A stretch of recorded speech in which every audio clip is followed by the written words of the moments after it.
Good morning, chat.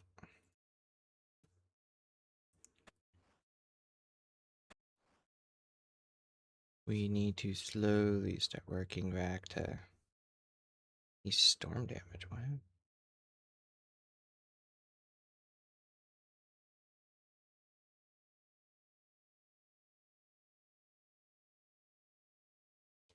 I didn't even realize we had a storm yesterday.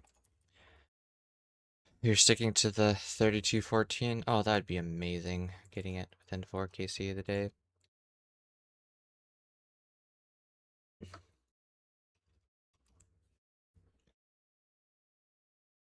So that would be really cool for a couple reasons. One, I'd be done, obviously, but when I started this section of the grind with the new drop rates, I was already at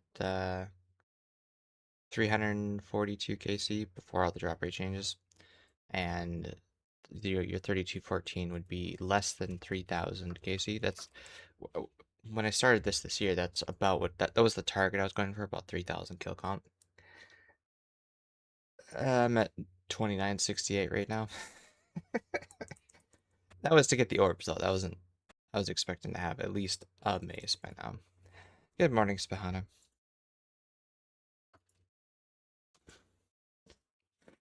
He's alive, but barely.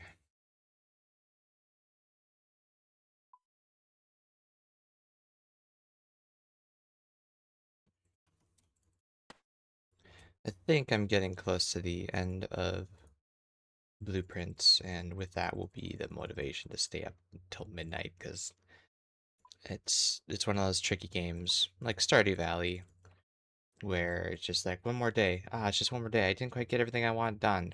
It's just one more day. And before you know it, it's midnight, or for a couple days in there, it's like 3 o'clock in the morning. I really need to go to bed. Nearing 54 farming, so I might need an extra step on my way to the MTA and my progress and green log tithe. Yeah, there's some good stuff from there. I'm a big fan of auto weed.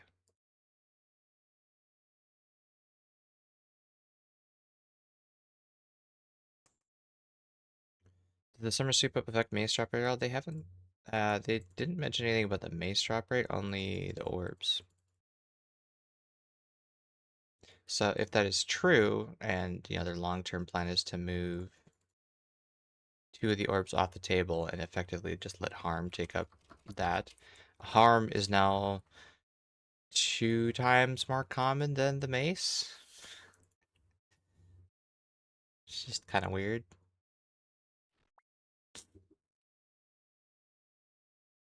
It's also nice XP farming XP for growth. Yeah, sure. When you get to the guild, the easy and medium contracts really aren't worth a whole lot.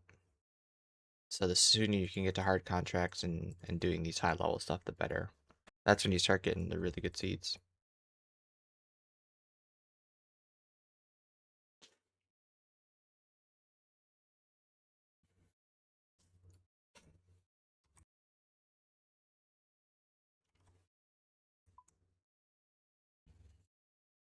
I was surprised to see that they are buffing the mace more than the sail door and the rapier.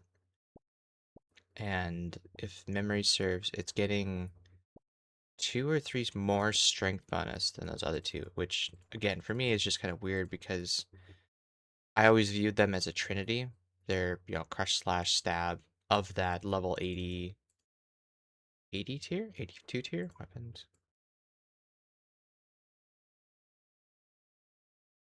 Of that level 80 tier, they're kind of the trinity. And technically rapier is always one better because of the extra stab bonus on the Avernic, and I think there's one less crush bonus. For some reason, the Avernic is, weighted that way, yeah. So it has 30 stab, 29 slash, 28 stab. I said stab twice. Stab slash crush, 30, 29, 28. And the mace is, I mean, again, it makes sense to have more crush bonus on the mace to kind of make that up so that when you're using it with those defenders, it's balanced, but I don't know, it's kind of weird. I guess they're trying to compensate for removing 5% of the damage from Inquisitor. But you know, in some cases you use the mace without Inquisitor, so I don't know.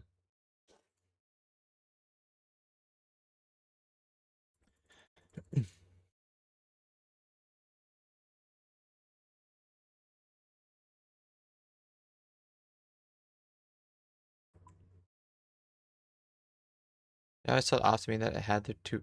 Oh yeah, I forgot about the prayer too. Well, that is fine to me if you look at the other maces. So look at Dragon Mace, for instance. It has 5 prayer. So actually, it only has 2 prayer. Most maces have 5.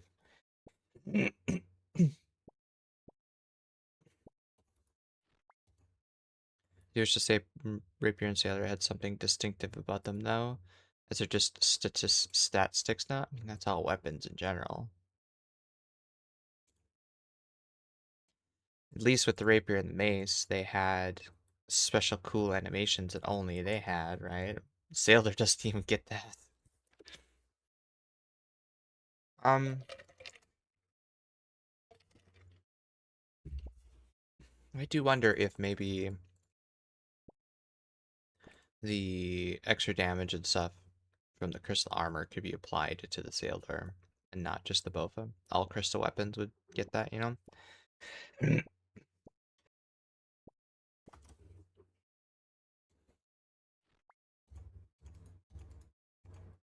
I don't know if 25% melee damage would be too broken if you're using. Just an idea. I have kind of had a wish list for that for a long time with Sailor. That actually stemmed back to before the Bofa was a thing. We had crystal armor, and it worked with regular crystal bows, but it did nothing for the Sailor and crystal the regular crystal bows. I think they have the same strength bonus as a Bofa, but they don't have the accuracy.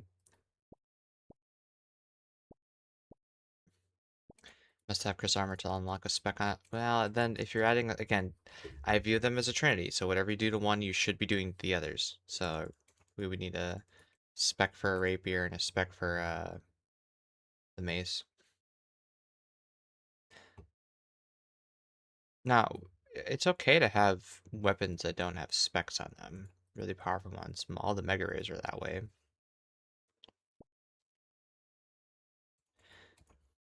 And then, you look at Noctis Halberd. The Halberd has a spec. Nobody uses it, but it has a spec. So, if we get some useless, dumb little spec for it, would that satisfy that? No, you want like this super powerful attack. I mean, even Whip. Whip has spec, but nobody uses it for. Oop, why did I do that?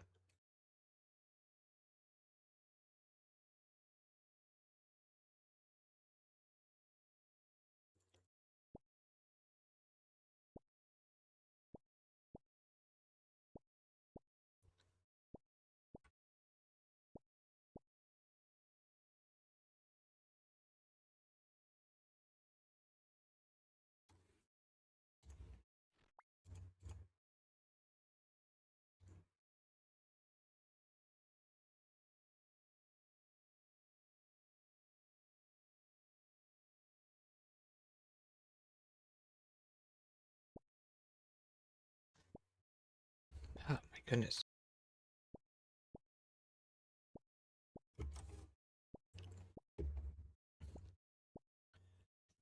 So I wonder if the sleep deprivation didn't lower my immune system, and now I'm sick. I caught something. Ugh.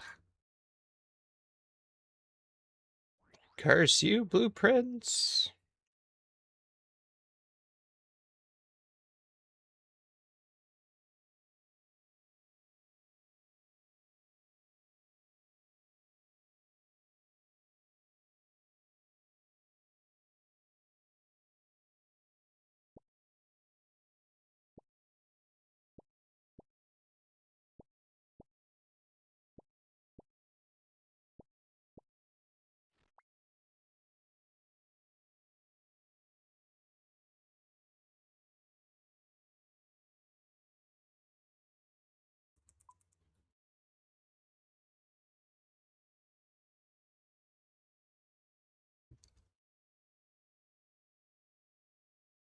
See,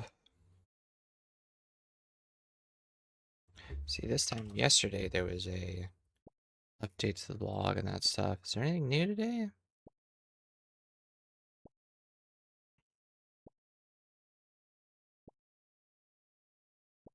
Oh, yeah, that's right.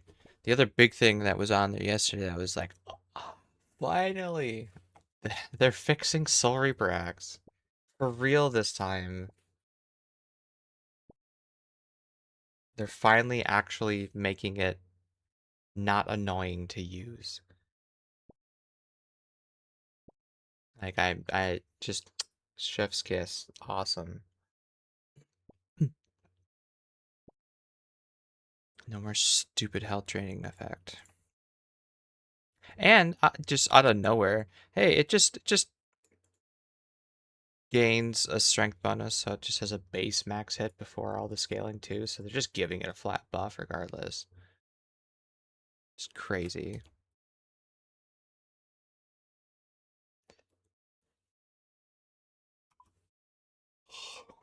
Buffing Ralos as well.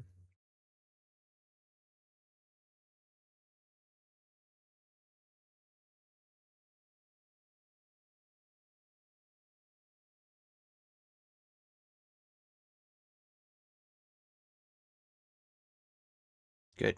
Much better. Much needed changes. Oh, and then yeah, the penny if the master combat achievement penny effect is being applied to Blood Fairy now. As it should.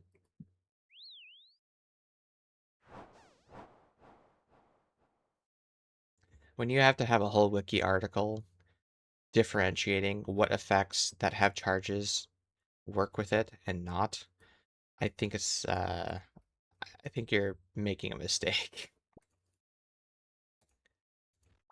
It should just say save charges and then just integrate anything that has charges into it. So I mean they focus because it was combats on combat related things like that, but it also affected jewelry charges.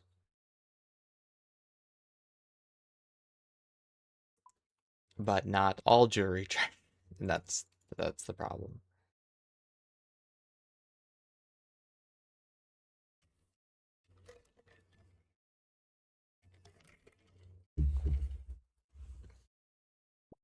Oh, I was already here.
Almost. I can go beat her head against the wall.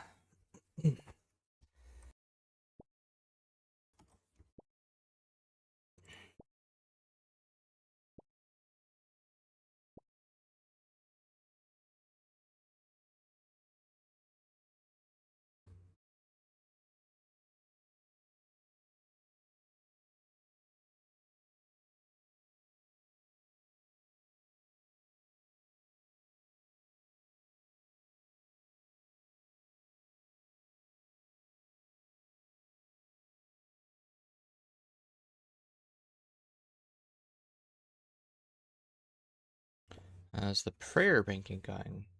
Hey, it's going. I will show you in a sec.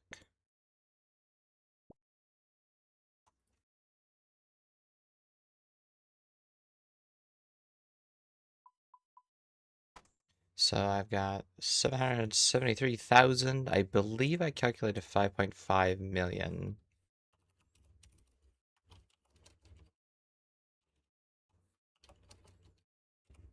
So we're one little over 1/8 of the way done.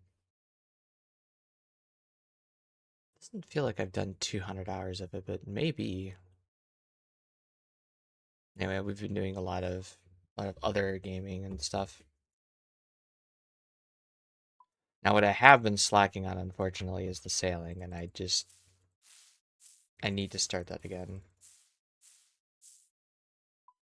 I need to start overnight sailing and bank and salvage and stuff, because that amounted to like a couple 100,000 a week that I'm missing out on by not doing it.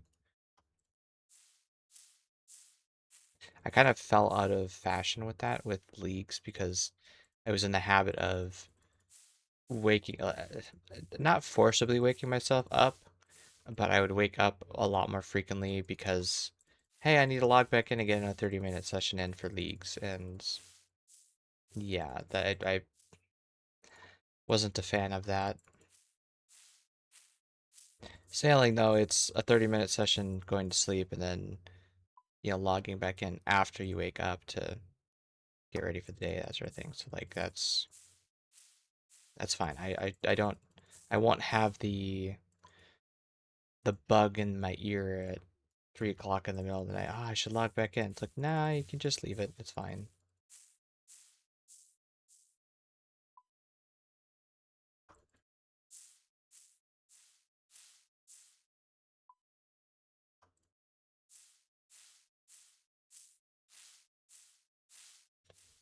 I'm a bit annoyed that they brought up mastering mixology as just like a footnote and then just left it at that. Corp, I understand. Corp, they've been talking about for years. They're gonna make it a group boss, even for Iron Man. That's your loot chance is based on your percent contribution to it. Blah blah blah. Like that's nothing new needs to be said. But what are your plans for mastering mixology? Why did you bring it up? Are you actually listening to the feedback and saying, hey, Eldarium is too expensive? Ah, the shop is very imbalanced and you need a plugin to try and manage your paste levels because green, you just don't need as much green and that stuff. Who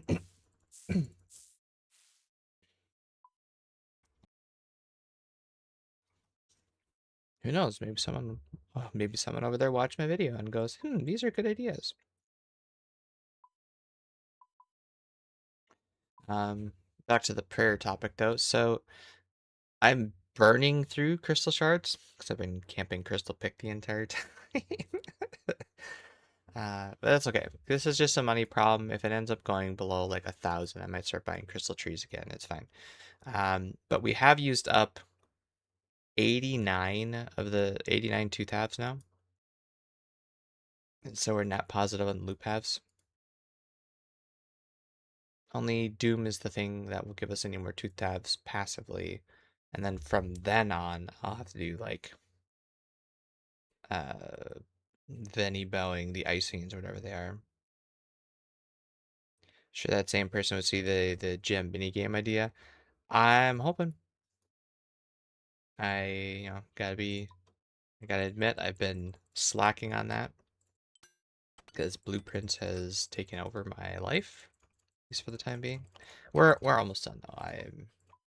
I'm getting to the point now where in games like this, after you beat the game, which means you just got to the stated objective at the start the first time. Inside that room, there's just like, hey, here's some other stuff that you could try and go for and hunt and try to put some more of the mystery together because there's more to the game than just that. It's like, oh yeah, okay, cool. Now we had already been finding some of those secrets along the way. We just thought they were needed to finish the game, but they're not. Um, but it's getting to the point where it, it's a game and the mystery is solved as a community. No one person will be able to find all the clues themselves. And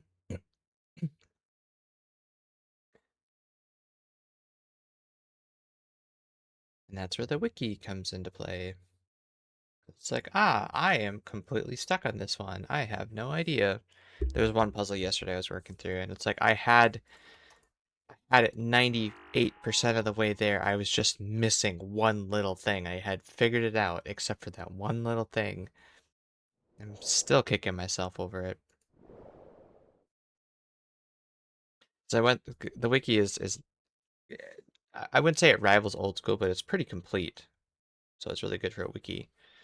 And when it comes to these puzzles, they're very mindful of spoilers and stuff. So they don't just say, "Hey, here's the solution to the puzzle." They go, "Hey, would you like some hints?" And then they give you like 4 hints to try and nudge you in the right direction of things you need to focus on to be able to figure it out. And on that particular puzzle, it was just like, "Hey, there's 8 hints," and all 8 of them were just like, "Yes, I already know that. I've already done that." Ah. And then finally, it's like, okay, well, what's the answer? Because I still can't. And then when I saw the answer, I was just like, ah, I didn't even. Yeah, one minor little, one minor oversight. That makes sense. Got it.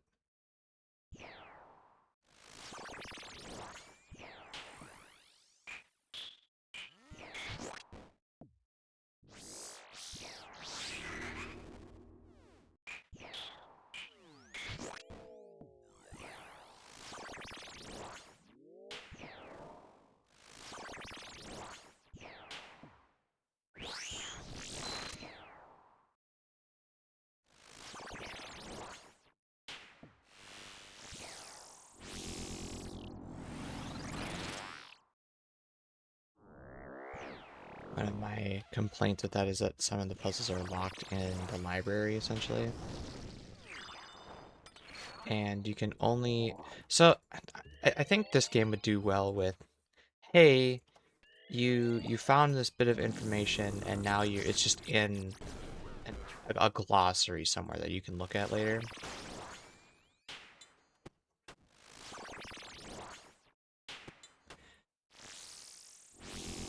Because one of my complaints about the game is how time gated it is. For instance, it's hinted at that there's some clues in the books. It's like, okay, cool. Where do you get the books? Well, the library, of course. Well, you can only check one out at a time, so you can only open and look at one at a time. And you can only do that every other day because one day there's a book there and the next day there's a requisition form. So it's like, okay, you have to come back another day and find a library before you can. And I guess if your only goal is to look at the books for that shit, you could just spam do that and get through the days quickly. But, you know, some of the books I'd already seen before. It's like, yeah, okay, I'm just reviewing this. And then there's other puzzles that are literally time-gated, where you're just sitting around for 20 minutes waiting for the clock to strike the right number.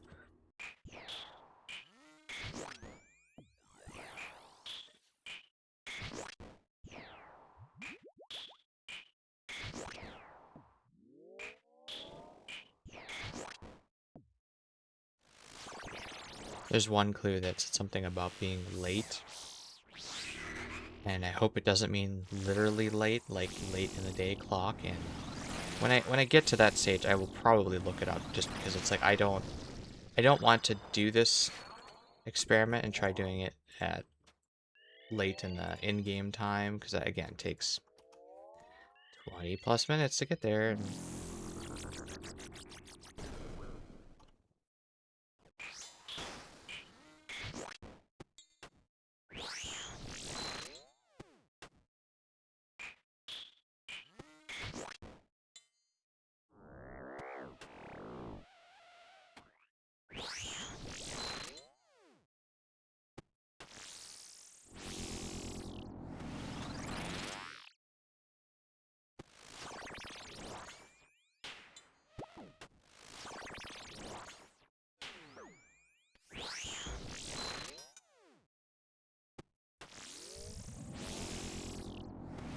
I'm proud of myself so far, though. I've found 3 of the Sanctum keys.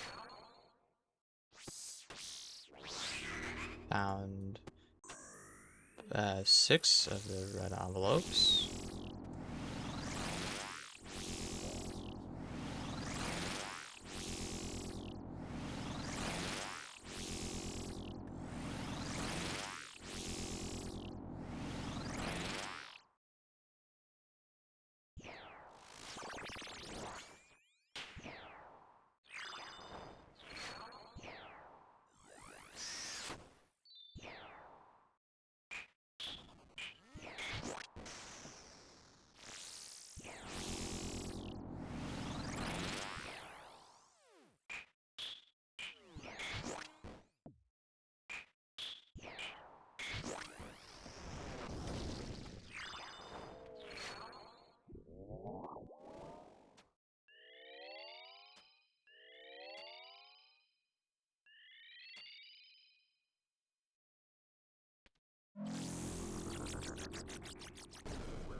What's up?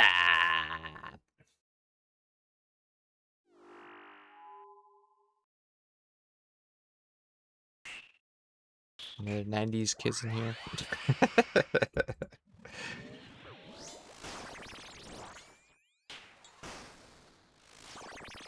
Am I today? Tired, actually, but otherwise doing good.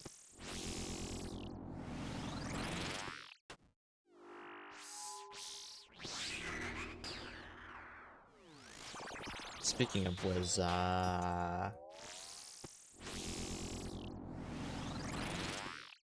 is the scary movie, the the reboot any good?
Good morning, G-Man.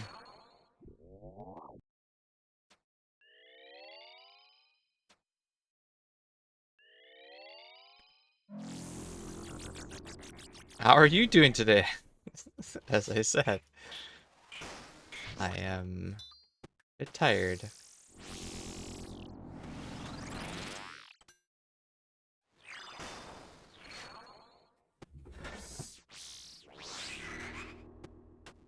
And it's not because like, oh, I just didn't get good sleep. It's like, no, because I stayed up a couple hours later and another energy drink morning. I mean, I drink caffeine every day, but nah, I don't think we need the hard caffeine today.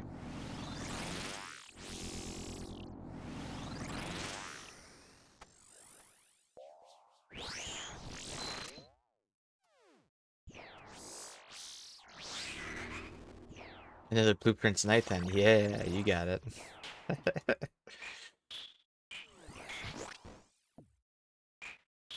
Was for me, but I decided to have an extended gym session. Nice.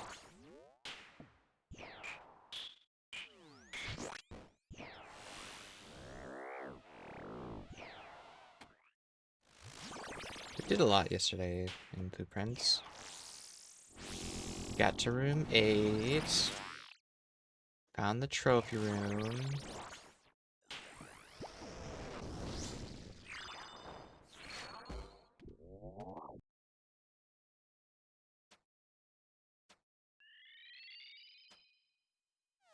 I found 3 sanctum keys. Well, I already found one earlier, but I used it.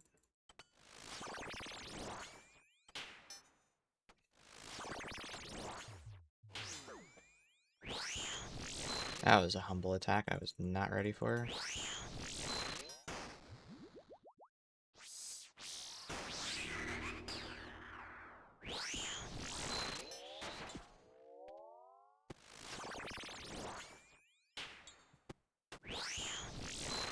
I'd say we're pretty close to being satisfactorily done with everything I want to do in the game. Like I had I have no intention of going for all the trophies and all the challenge runs and that kind of crap. That just doesn't really interest me.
You got 2 KC left, Sniper Wave.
What's my Discord, bro?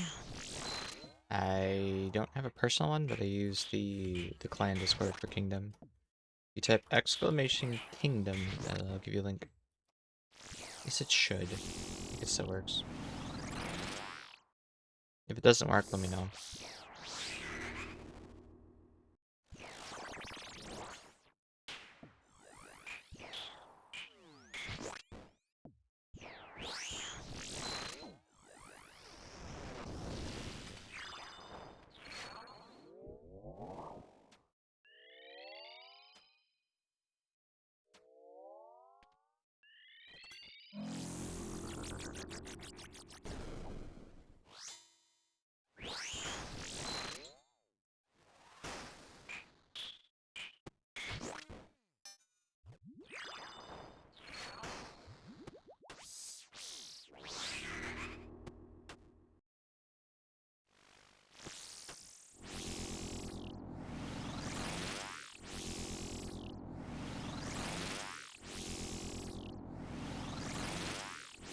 Got my first Esper of the day. I'm pretty much endgame PVMing right now. Yep.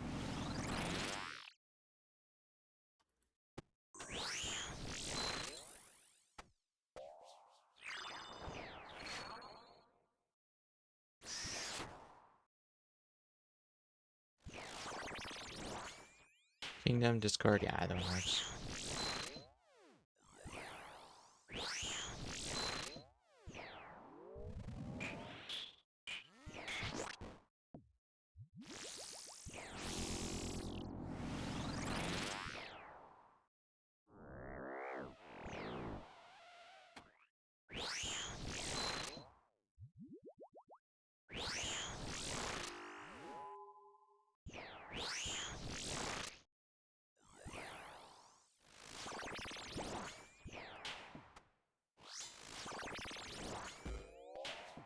Guarantee damage on drops. I think that'd be an auto rejection if you did that.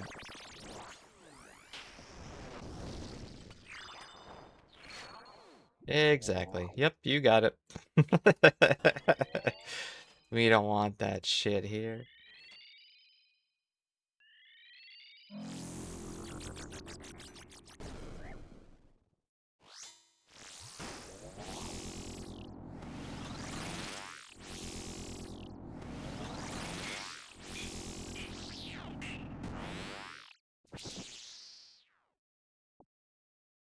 Oh, one more sniper.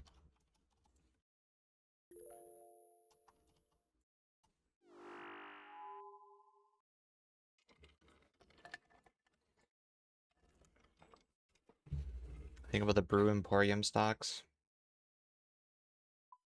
Did I remind you? I got like, yeah, 12,000 of them. I'm good.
Collector bet, wish you the best of luck on the drop. Yeah, you gotta wish Sniper luck on the drop.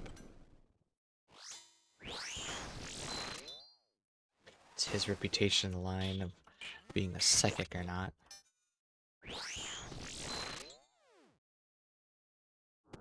And that's not a challenge to you to try and thwart him with the Zambubu drop. A non-existent rep.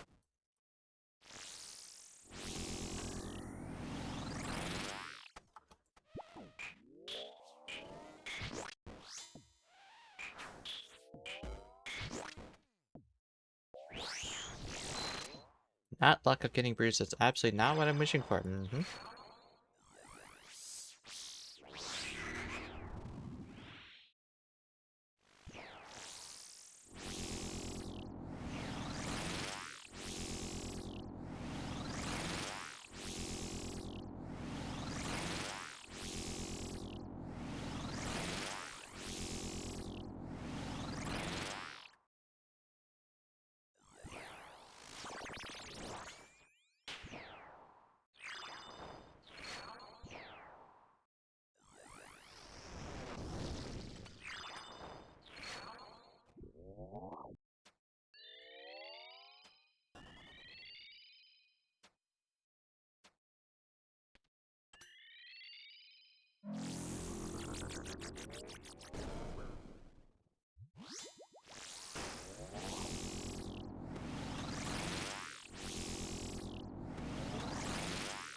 Feels good. Do you think you've been in this nightmare for so long that technically you're now the new nightmare? I mean, I think she does have some nightmares about me at night at this point, yeah? No, not this guy again. Why won't he just go away?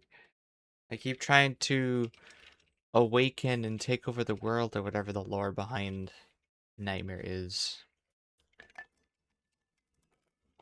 And it's always this random nobody. Just keeps putting me back to sleep. Return the slab, but it's Inq Mace.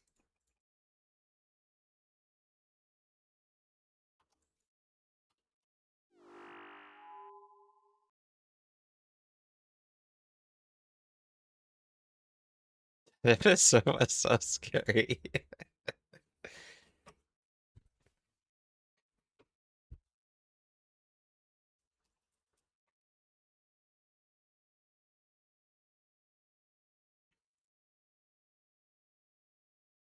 Yeah, on a related note, we're in the top 100 KCs now.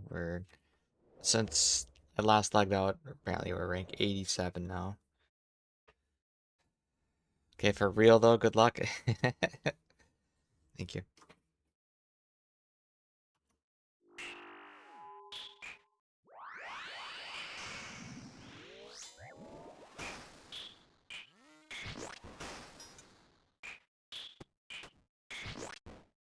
And again, the sad part is this 3000 KC, this is just average luck if you're trying to get all 3 orbs.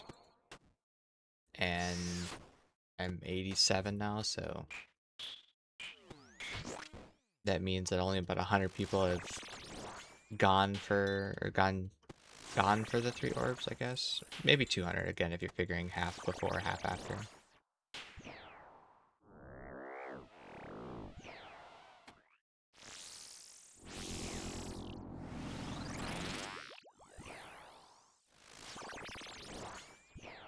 And then of course you get some people that just absolutely spoon all the orbs in like 100 KC.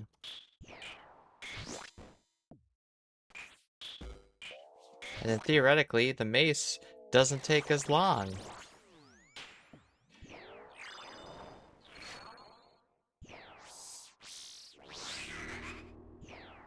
I don't think they realize just how much more common that harm is going to be. Like, yeah, it's 3 times on the surface, sure, but when you're talking coupon collector problem for that stuff, it was Yeah, some people potentially go 3,000 dry for that. Like a 4 or 5,000 dry. 5,000 dry for a harm is barely over 3 times rate. 1 in 20 people, if they're going for the harm, that's about how long it's going to take them.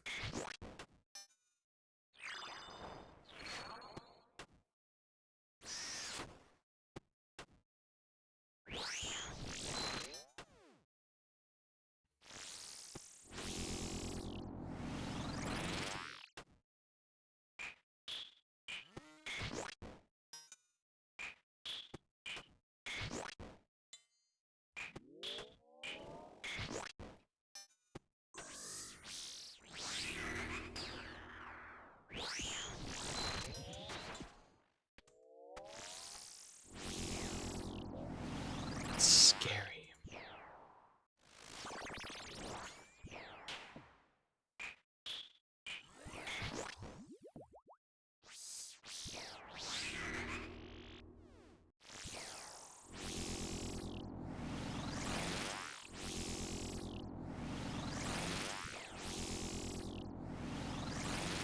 It's the same thing for Nelly too.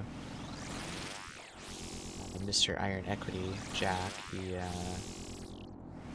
had 12,000 dry for his Ellie. That's only 3 times rate. 1 in 20 people are gonna go 12,000 dry for an Ellie.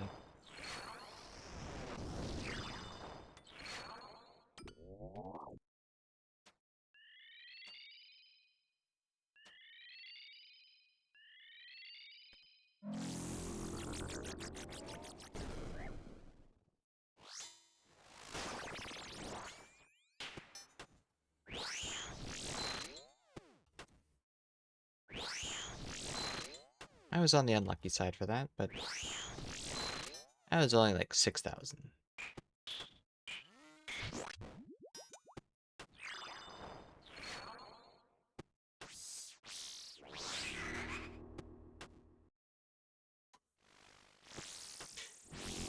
And you know, I think I finished in June as well.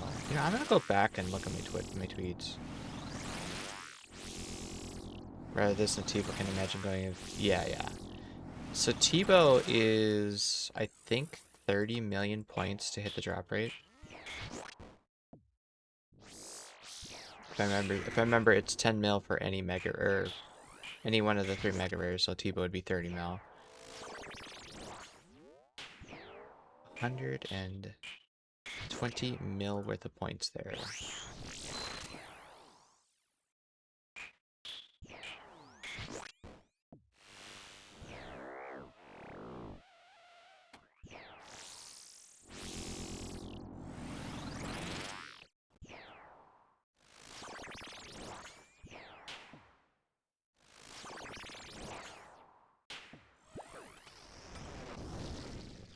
You got people like, I now know of 2 people that went many multiples more than that for a Bofa as well.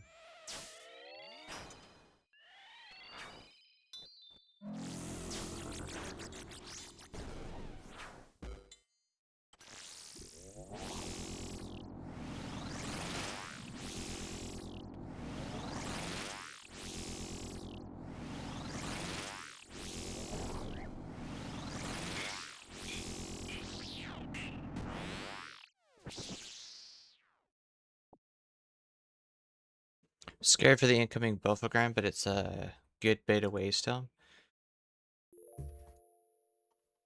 Yeah, it's fine. You'll be fine. Half the people get it before 350 KC. Hold on. That's not right. Half the people get it before 280 KC. Just win the coin toss. That's all you gotta do.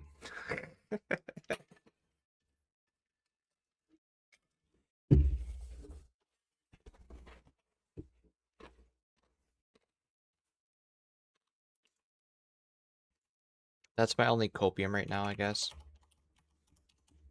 Is that every roughly 800 Fasani KC is another coin toss. I keep losing the coin toss.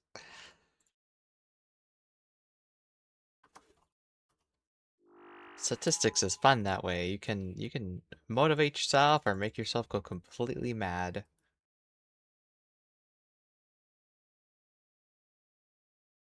So I guess if you look at my 3200 KC and do that kind of mental math, I've lost the coin toss 4 times in a row.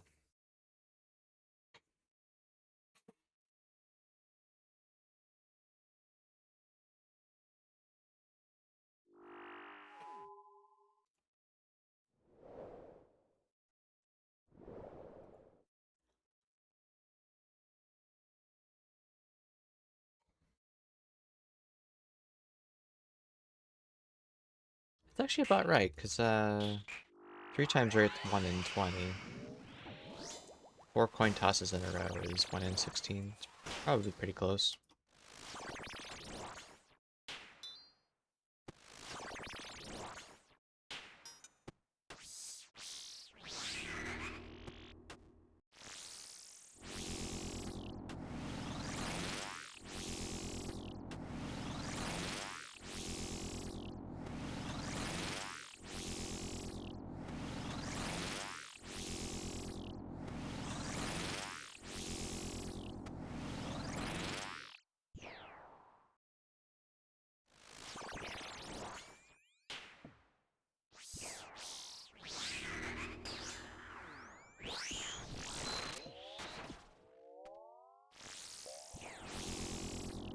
I did enjoy Gauntlet in though. Maybe the new episode make it easier, more enjoyable though. It'll certainly make prep a lot more consistent and less annoying. No matter what level of prep you're doing, the fact that all the resources are going to be stackable is huge. And then there's always a demi on each length. Means that at most you have to do 2 lengths to find 2 demis. And if you don't care about your weapon type, which I do, then you just go 2 lengths, or 2 of the edges, and then you're done.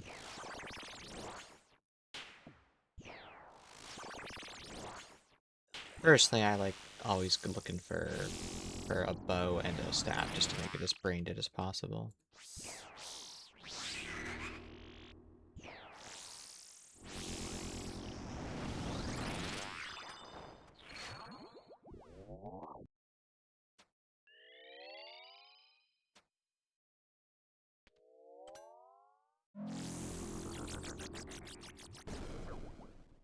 Isn't the halberd 2-tile now? It's always been 2-tile.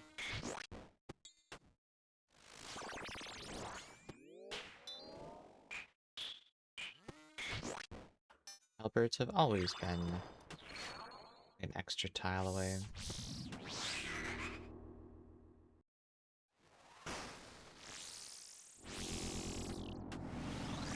The reason I like the bow and the staff is that you can attack it from anywhere in the room. The halberd, you have to be within 2 tiles. Sometimes Huntleth is standing on a dangerous tile, and if you're running from across the room, you may not, or you may end up 1 tile away, you may end up right next to him. And that could be in a dangerous tile. It's just, it's a lot more difficult to use. And so again, when you're doing hundreds of KC for a boss like that, and spending hundreds of hours, for me, I need to find a strat that's, again, frankly, brain off as possible.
Finally.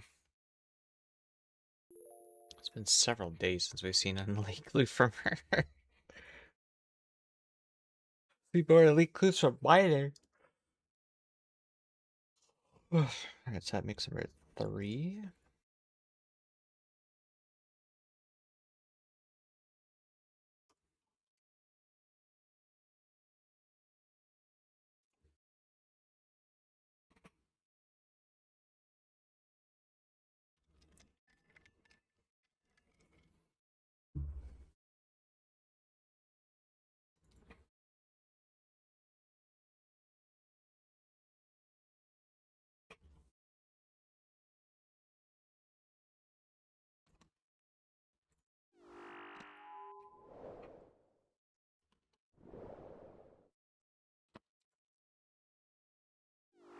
Kirkheart still rocks? He does indeed.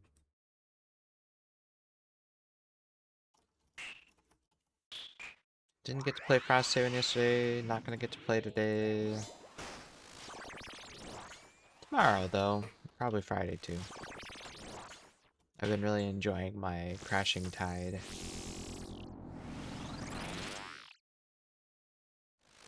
It's weird. It's funky.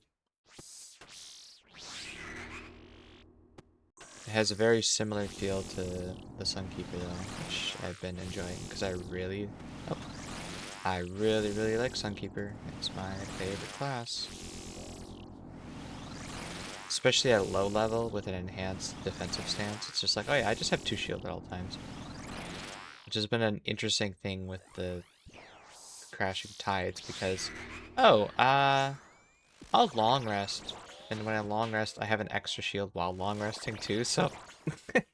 And then because your active abilities still stay active until after the long rest, I had a shield as an active ability, so I just... For the entire turn, I got 2 shield. I'm curled up into a very, very tight ball of chitin, and they just can't hit me. It's great. I love it. And then if there's any of the chainmail armor or shields or stuff like that left over, they can get triggered on the turn up until I long rest, and then I get all that stuff right back because I long rested. It's great.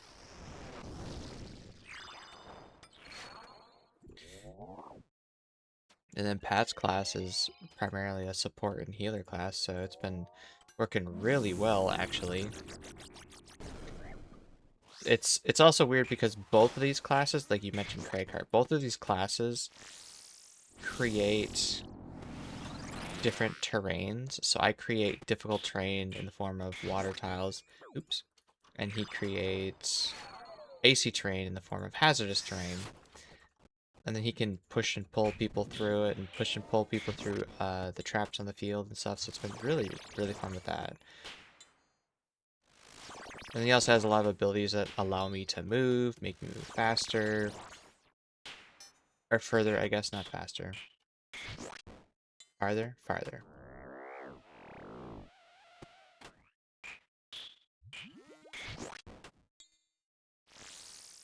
It does get a little difficult though because he's not really a high DPS class, and I'm also not really a high DPS class, so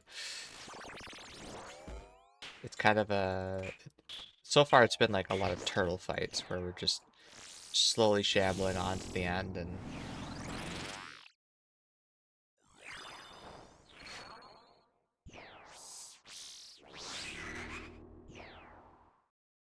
he basically tries to keep me alive as long as he can, and then he exhausts, and hopefully I can finish the scenario. So it's been a lot of pressure on me in that regard. It's happened like 3 times now. It's like, alright, I'm out of cards. Oh, great. Yeah, good luck. Fuck.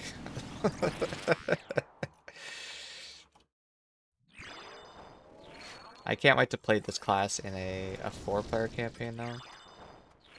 Because then it really will be like the Sunkeeper. I can go full defensive and just try not to die, and then everybody else can freely shoot and hit everything.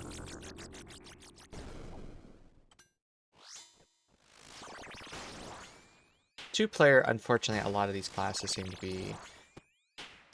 Support classes never do really well in 2 players just because, again, it's... Your output is just not that good.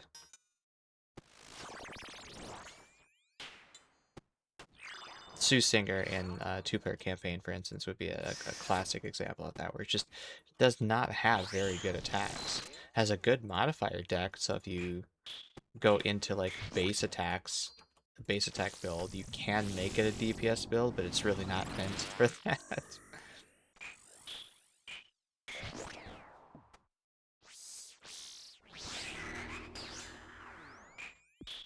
So you pair Soothsayer with the Sunkeeper, and yeah, the Sunkeeper just won't die. It's great. Love it.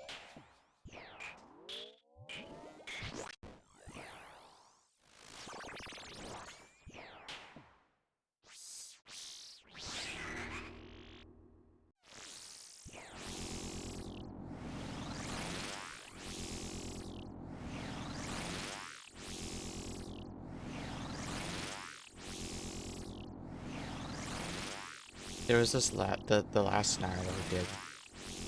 It was a boss fight in some magical frost being thing. Likes to attract people into his lair and feed his ice demon pet, I guess is like the idea or the theme. And he had a battle goal where he can't leave any loot behind. But because we got teleported into a room, he didn't flag it as a fail, I guess. I don't know, it was weird. And then as we were going in the scenario, we locked the paths behind us off, or sorry, the scenario was set up to have things blocking your path, and then you had to like destroy them to get through it. And well, we just jumped over that stuff, and then the living bones on the other side just couldn't reach us. So they're like, okay, well, they're effectively taken out of the fight, and well, if they don't drop loot, he's not leaving loot behind. So yeah, we'll just leave those two skeletons in the main hallway. Who cares? We don't need to deal with them.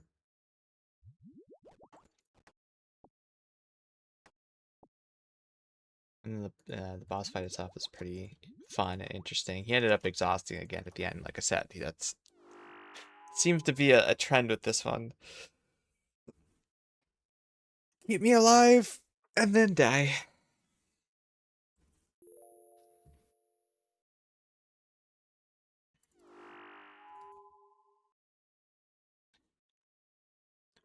We took the challenge deck as my retirement goal. So that's also been spicing up the scenarios even more so. Because it gives you perks for your talent and that stuff, but it's just like, oh god. Yeah, all the enemies this time, if they die with a negative effect, you get that negative effect now. It just transfers to you. Okay, cool. Well, fortunately, Doom doesn't count as me killing something, so I don't get Doom from that. So that's good.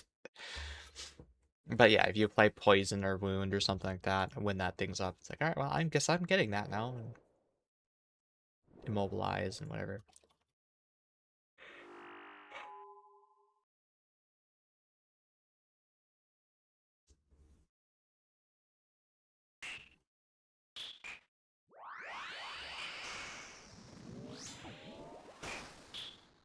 So a little sad that Doom doesn't count, because there's been a few times where it's like, oh yeah, I need to kill 3 enemies this time, and I spread Doom around a lot of things, and nope, didn't end up killing anything, because Doom doesn't count as your kill, kind of like Wound doesn't count as your kill, even though you're the one that applied it. It would have if you're playing the Doomstalker, because that's your own card.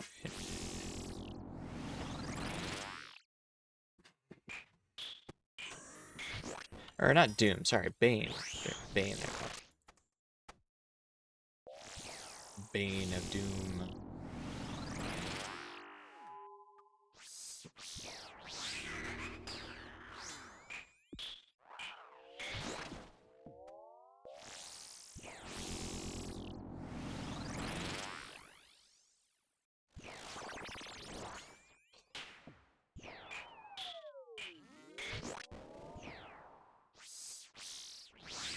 I'm working hard, but wishing I was hardly working. See, I'd rather have the opposite.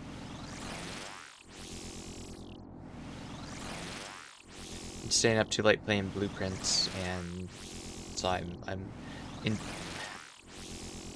I'm choosing sleep deprivation to play the game more is the is the problem. We're almost done though, and then we'll try to go back to normal sleep schedule again. It's just always, I want to do one more day, man. I didn't get all this stuff done.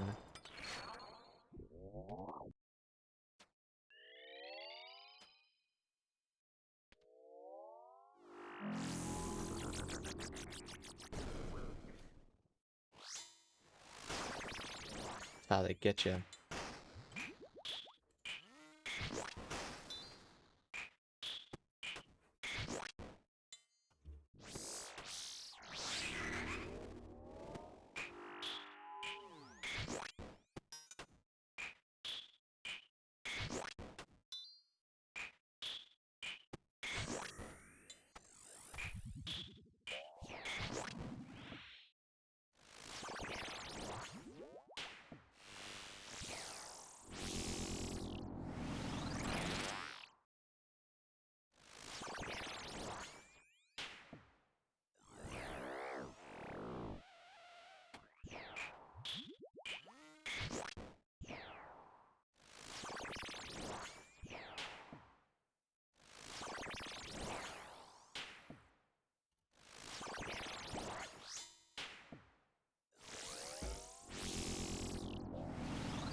I'm also just wishing to get this mace, man.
I will be right back.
I apparently left Piety on the whole time. Interesting.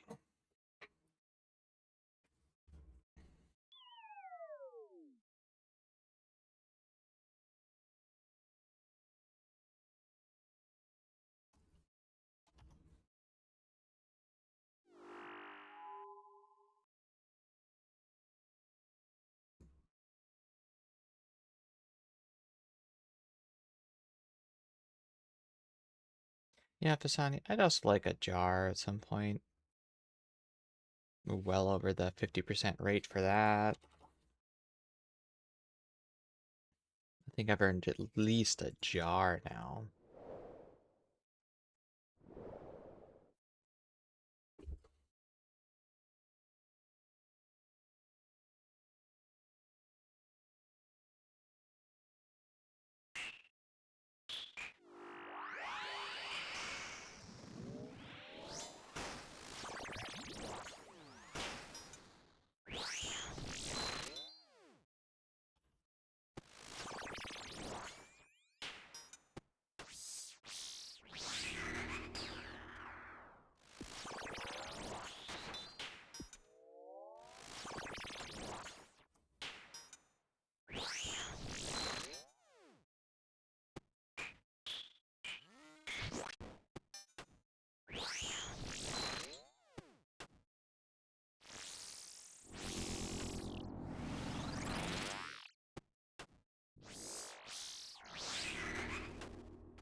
Eh.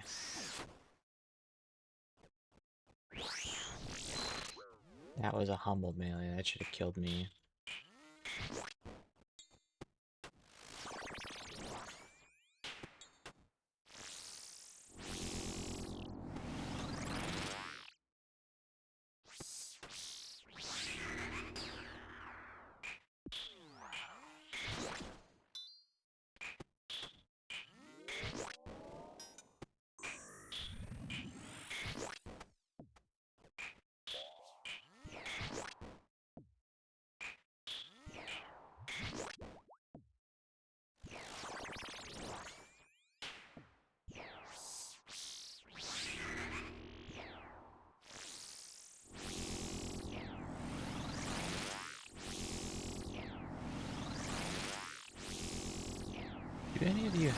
cats.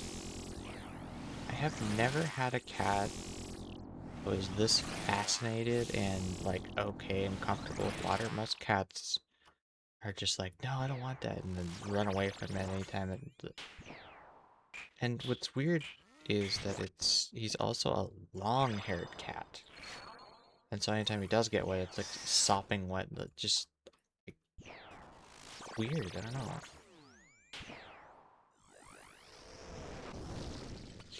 He comes into the shower with us. It's kind of weird. Or he tries to anyway.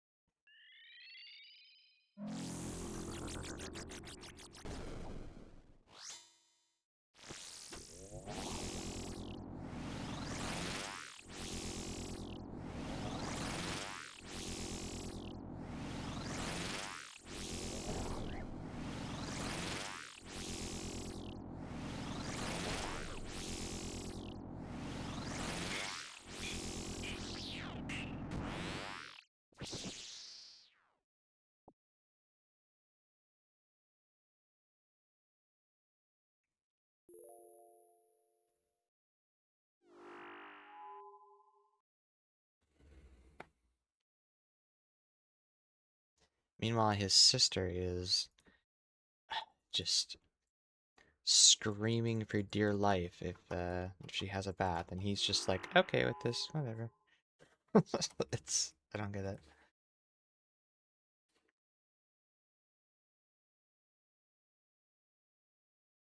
And what was really strange is you see that sometimes you see on the wildlife channels and stuff that there's lions swimming through water. It's like I didn't know lions could swim.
Did I finish blueprints? No. So, I finished it in the sense that I've gotten to room 46.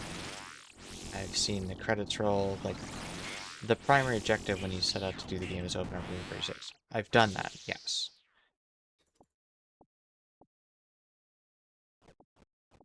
And then once you get to room 46, that's what I was saying before, that's when the other puzzles are, is starting to be revealed to you, and then you start going, oh, I need to go and look for this, I need to go look for that, and try to figure out the rest of that. I knew that bitch I'm playing right now. No, I'm doing RuneScape right now. I've been doing RuneScape this way all week, actually. RuneScape in the morning, if Pat was on Frosthaven in the afternoon, and then yesterday I did Blueprints in the afternoon instead of Frosthaven because Pat was not around. Otherwise, no, I don't plan to play it until this evening.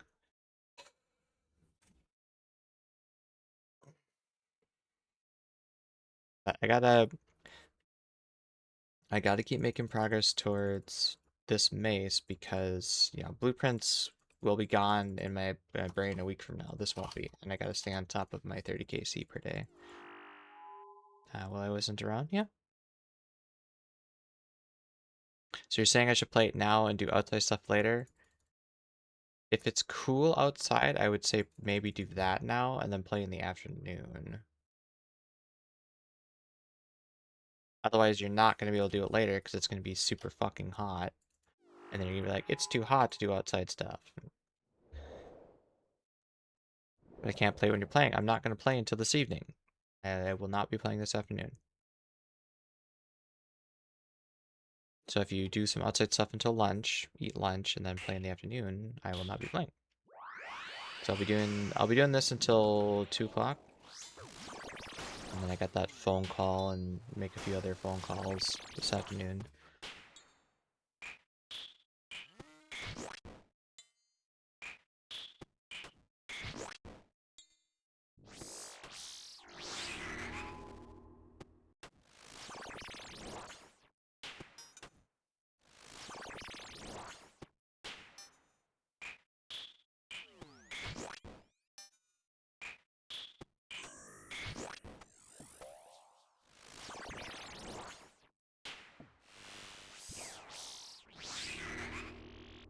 Alright, guys, I guess swim when it's evening after he goes to bed, because it's also my day to put him to bed? Question mark?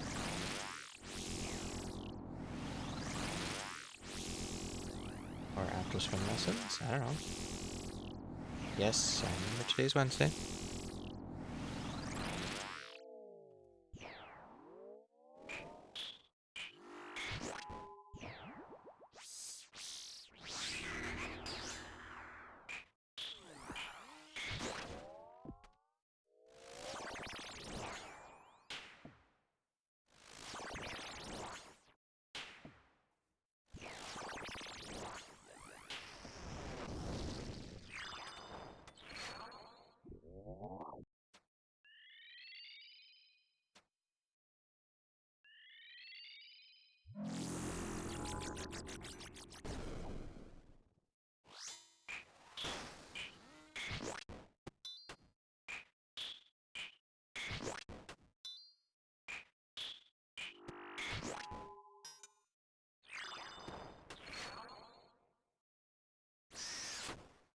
Are you guys gonna go eat in the park today?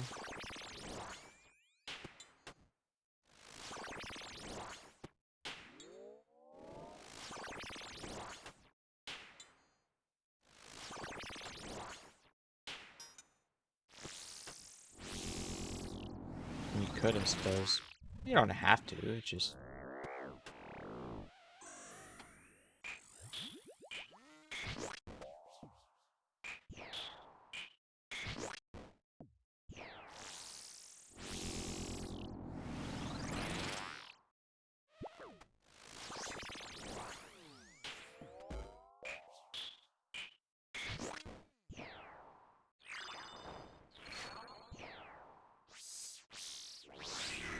awfully busy this day. I wanted to. It's only Wednesday. HSIOW.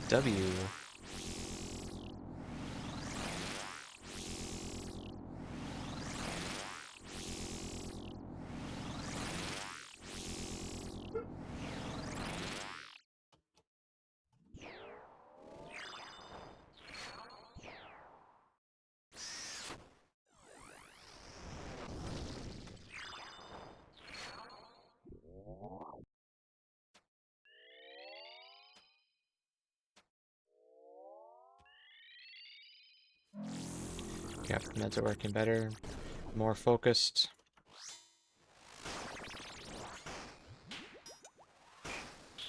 Maybe Kelsey needs to put on that. I even did laundry this morning. Oh my god. Like clothes laundry or towels laundry? Because I need towels. I'm also running out of clothes. Towels. Okay.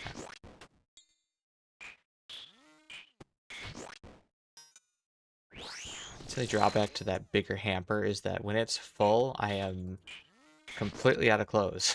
So we need to like, I don't know, do it more often before it gets full. Or I need to get more clothes. I guess that's the other thing. Anybody want to buy me clothes?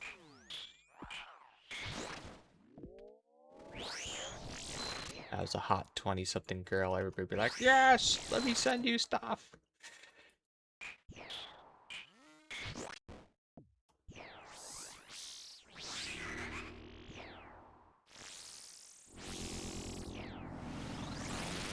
It's upstairs, ready to be brought down when I finish towels. Okay. So maybe when I go bring in the drink, I'll bring it down with me.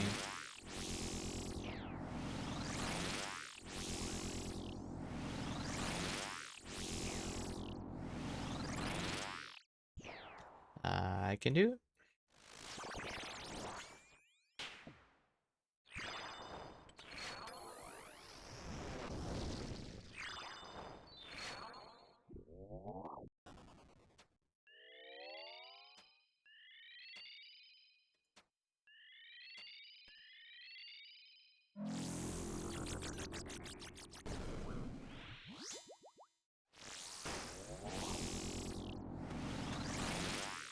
Then the game till lunch. Okay.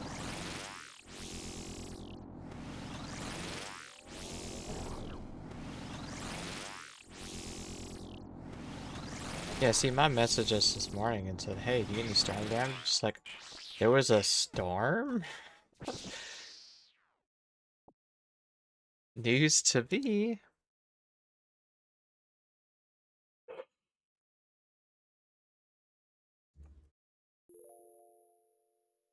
I saw the grass was like damp and wet, so I figured it rained. Maybe that's part of why I didn't sleep. Not the staying up past midnight. That's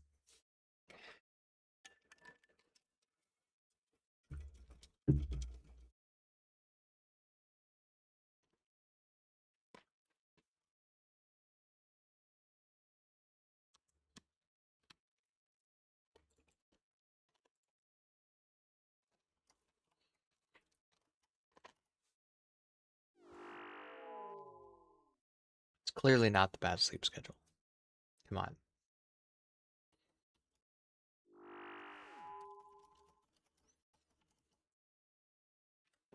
I have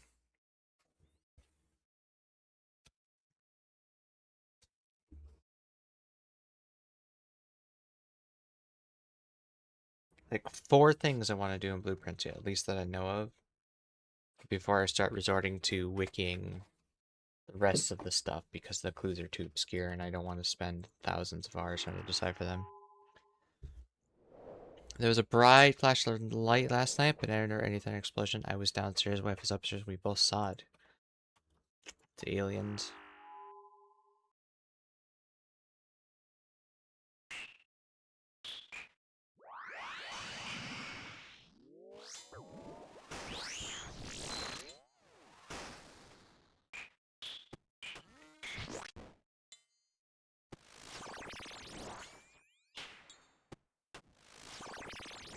Wasn't much thunder last night, but it was raining sideways. Ooh, okay. They started exploring the sanctum. I have. I have found the 3 Sanctum keys. I deciphered 2 of the sigils. I think they're called sigils. Unfortunately, when I found the 3rd one, I hadn't found a 3rd sigil to use, so I just picked a random door, which may end up biting me in the ass later.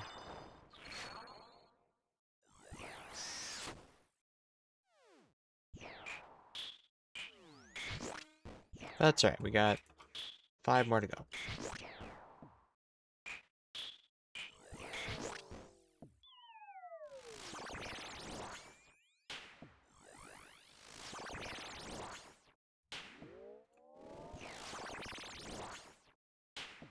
We're up to 6 red letters. Because we're at the stage of, I just kind of wanted to finish the game. I cheated and looked where this 7th one was. So that's one of the objectives I want to do tomorrow is get access to that one in the Sanctum. They're not in the Sanctum. I expected. Ah, shit. The already unlocked them is irrelevant. True, but yeah, I wanted to find the sigil first, so when I get it, I can unlock it. And at least so far, both of them have had allowance tokens in them, so it would benefit me to actually be able to, solve them. It's been like a week, I don't remember what I was doing. You're trying to get to room 46, of course. I looked at my time played when I got there compared to yours. You've put in more time than me at that point. What are you doing?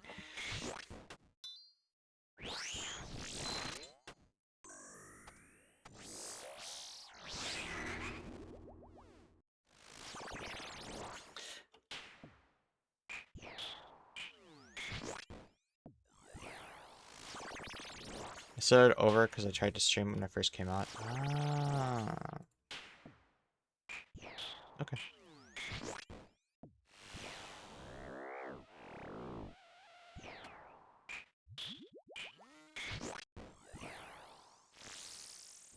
I'm curious to see what items I keep tomorrow. How many hours? About 30.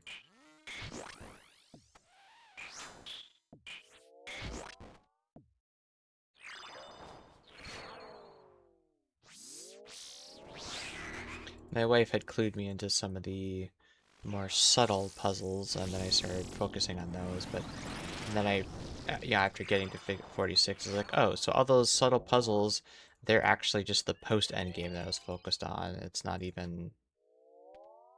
You don't even really need that stuff to get to the end, so... Not that it was time lost or time wasted, but I spent a lot of time on that stuff and I probably didn't need to. Not subtle, they're in your face. Okay.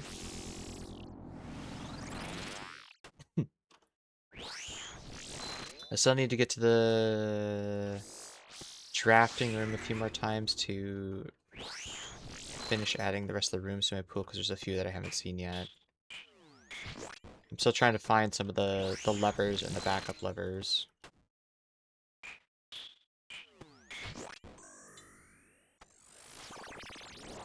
Just to find them more than anything, not that I really need them.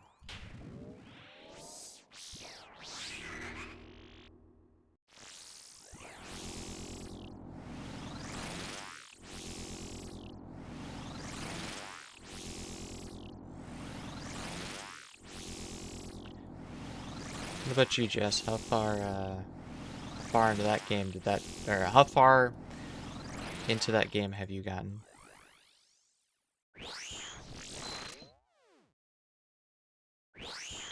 You mean you don't have giant numbers on your Windows IRL? Wait, giant numbers?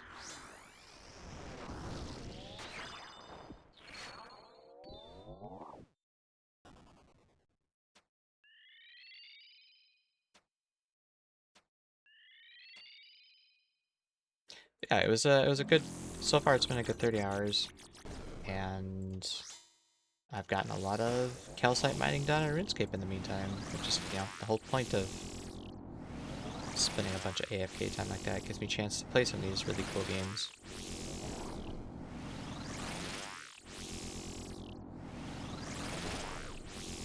come on. Oh, come on, Scythe.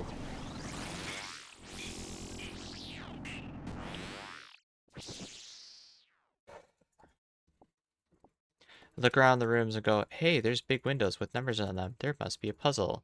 We should replace our front windows with stained glass with new windows and numbers. Our next one is like, what secrets are in this house?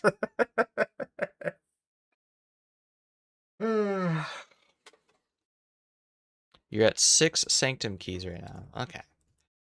Yeah, I have a list of them on from where you're told about them. I thought for sure I knew 2 of them, and then I did both of them, or what I thought would be both of them on the same day, and nothing happened. So it's just like, ah, shit. We could place clues onto the floor. I did actually find the last puzzle in the game somehow. I told a friend, and apparently I rolled a 1 in 700 and stumbled onto the hardest shit there is. A 1 in 700. So it's just one of the random rooms. Interesting.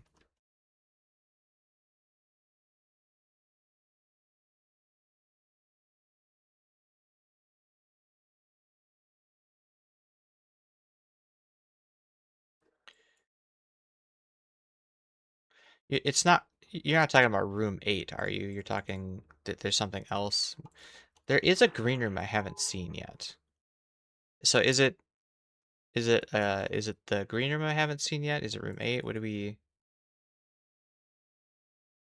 wild berry from the shrine on a specific location? Oh, interesting. Okay.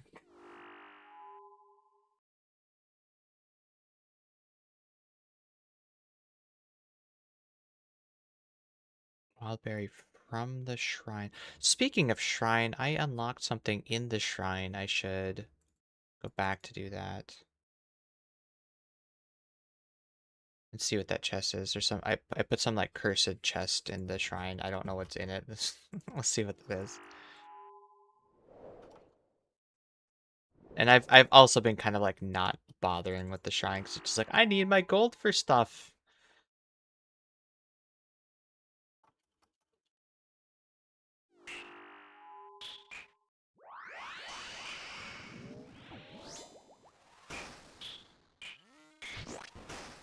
Husband, I need help with this box puzzle. One of the allowance token box puzzles or what?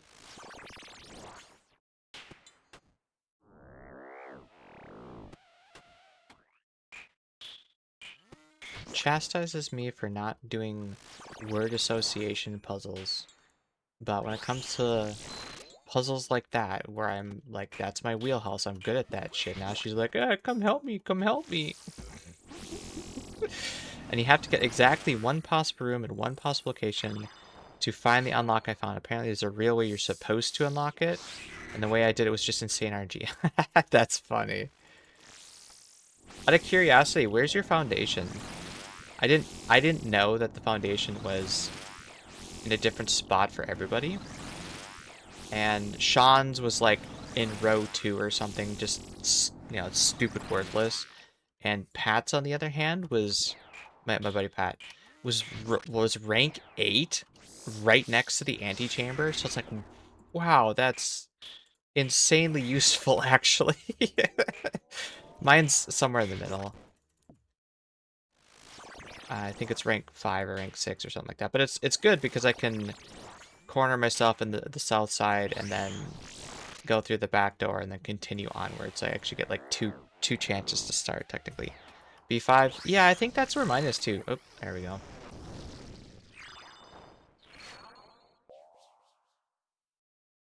Oh, you're talking the parlor stuff. So, Krista, I'm at a point right now where I don't enjoy those logic puzzles anymore.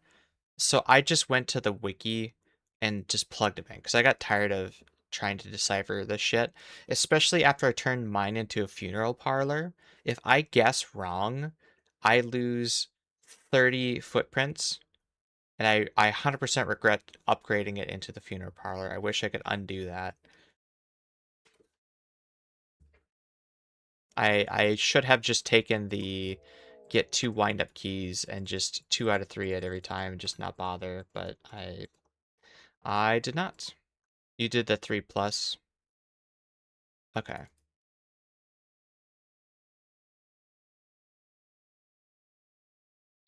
The friend I have who beat the game said he didn't know you could do it. The logic puzzles upon the fewer part of the screen. Yeah, yeah. I'm okay with the dartboard once I know what the symbols are. Like I can do that mental math and it's not a big deal. Like I'm not resorting to plugging it into that calculator, but the logic puzzle in the parlor room I'm just I'm done with. It's fine. I've only got one of the parlor ones wrong. They get more difficult as the days go on.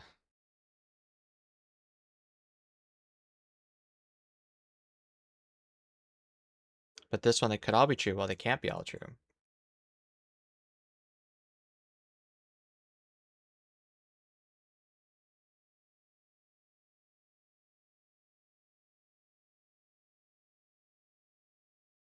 So, so you know, just by this thing, um, there's nothing that gets it. So you know that not they can't all be true. So the white box can't be true because they can't all be true. So that's one of the lies, obviously.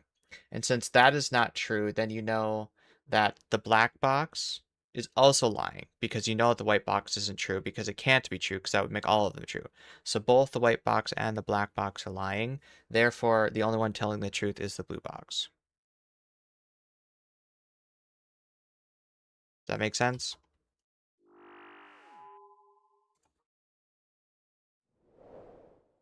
So I could do the mental math and figure some of that stuff out, at least in the first 50 days, and then it just starts getting like mental gymnastics to try and figure out the logic behind it. And especially late at night after doing so many of them, I'm over it. I did enough for the trophy, and that was enough for me.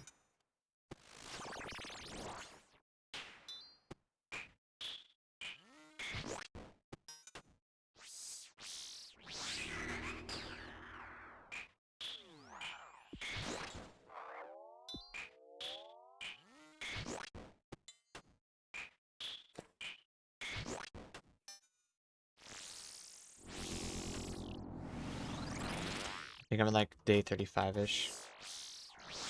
Well, the trophy was for like 50 of them, I think. So yeah, I'm probably on 50. There was a lot of days in there where I was specifically looking for one combination of rooms, and I would dead end, or I would be like, oh, I got the thing, and then I would rush out, and but the rest of the run would be kind of killed, and so I would just be like, well, that was a good day, and then leave.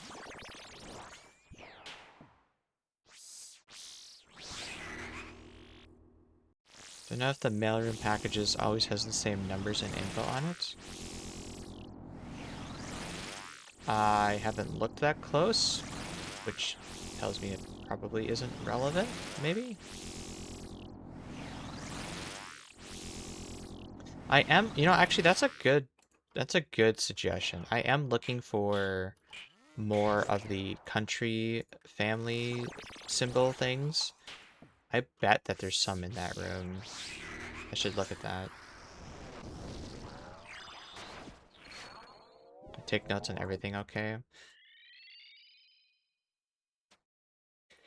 Yeah, well, I found something that said if you're writing down notes and books and from dates and books and shit like that, you're wasting your time. So I stopped doing that as much. But maybe it was just a red herring, I don't know.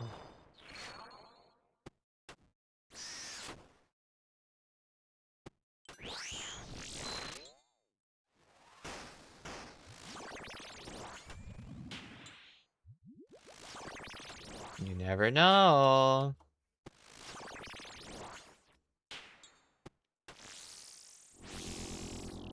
I have started keeping more, or paying more attention to where the chess pieces are, though.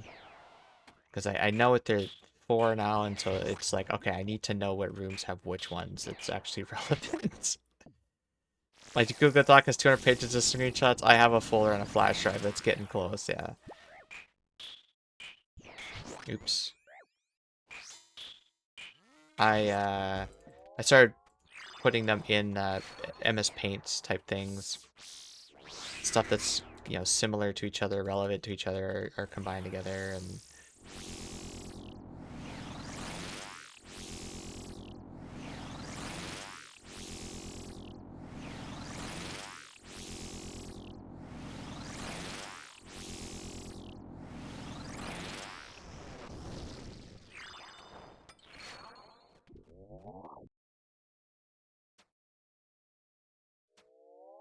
the boudoir safe made me mad because it was so simple. I was like, this is so obvious, how to miss it for so long.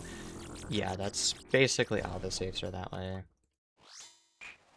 Once you know the answer, once you know the puzzle, the interpretation, you're like, ah, yes. I was thinking way too deep.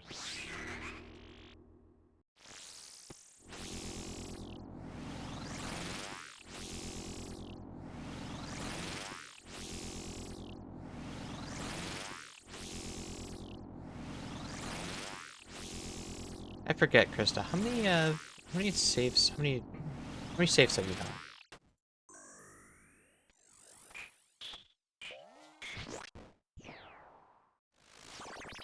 I know you have the boudoir, I know you have the time locks.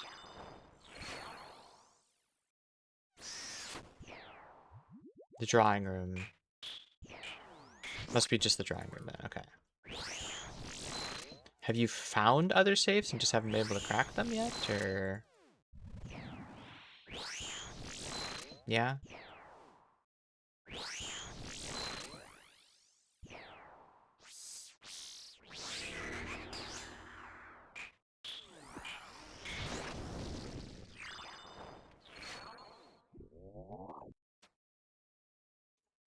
Well, I have found that all the information you need for those are always in the room with you.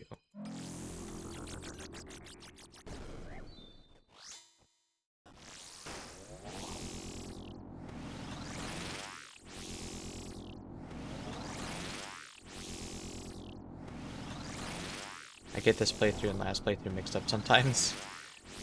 I get that every day. It's like, oh, was that? Oh shit, I didn't have that room this day. Oh, I can go through the back door. Oh no, I'm gonna die. Please die. Please, please. Okay. I wasn't paying attention to my health and I couldn't redeem. Have I ever activated the bunker radiation alarm? I have not. I do remember seeing that in the console, and I just never paid any attention to it because it was like, oh yeah, your radiation levels are low. It's like, okay, whatever.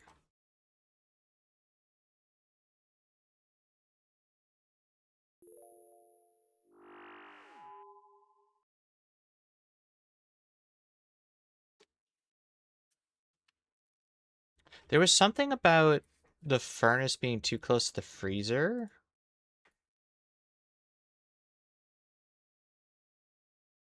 I wonder if that would trigger it. Both rooms I typically avoid, but that'd be an interesting little experiment, I guess.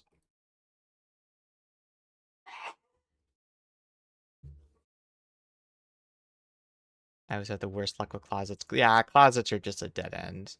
It's usually just a key and a dice or something for me, and or yeah. There is something about furnace and freezer, I'll say.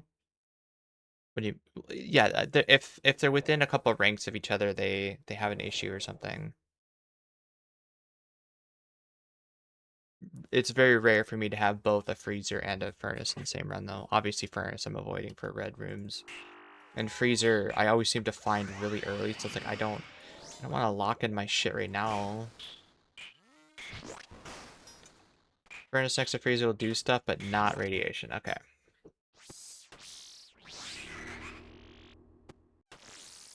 There's just one room that does something with radiation. Okay, I wonder what room would do something with radiation.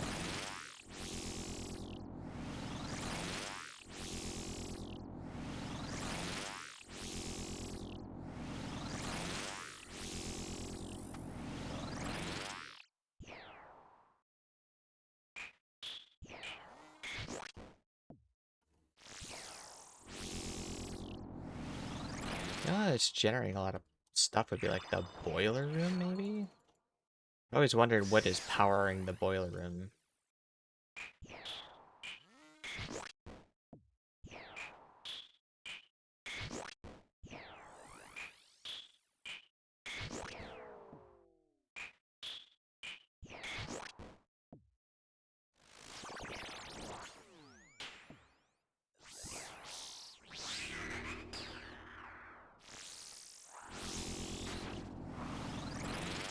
You think 3 gold for gems is too cheap? I mean, buy it out.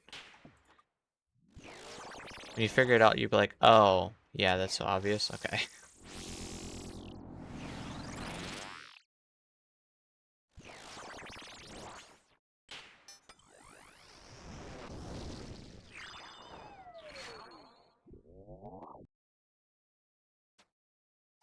I'm going through the list of rooms that I have. Which one would be... Going to get an upgrade disc. Oh. Oh, I see. Yeah, buy it, quickly, if you have the money.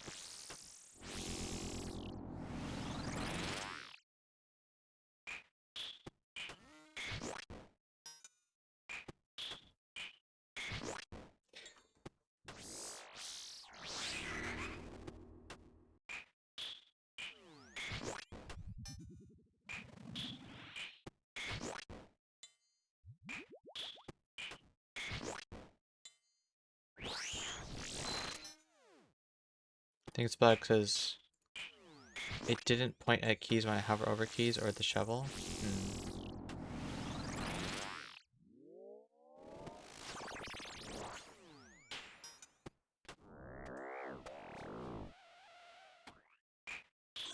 I say, come on, I'll finish it off, please.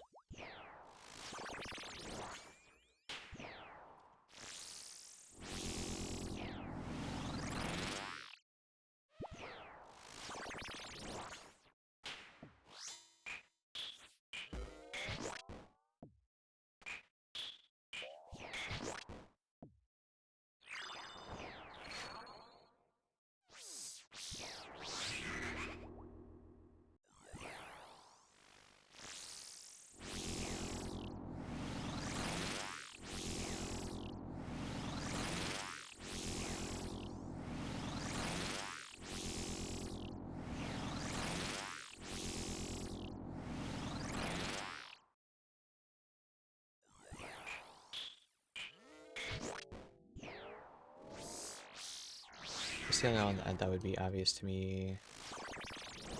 Would be laboratory, given it's nuclear science, sciencey.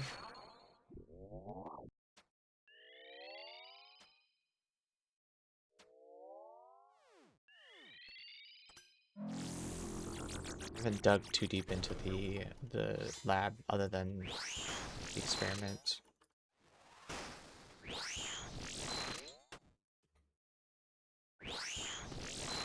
Bingo? Yeah, okay. I will put it on my to-do list later.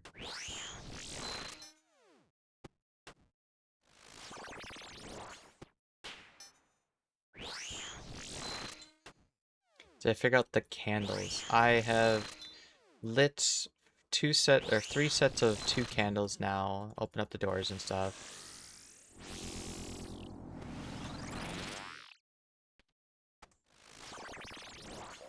Found some hidden rooms. Or are you talking like the sets of prayer candles?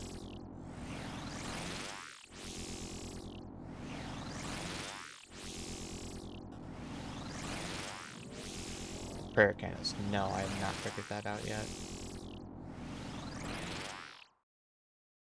I found both of them, but I don't know. It does look like there's a couple other compartments back there. I just...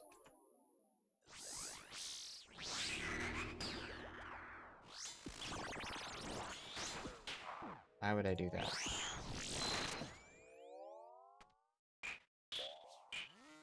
Oh, okay.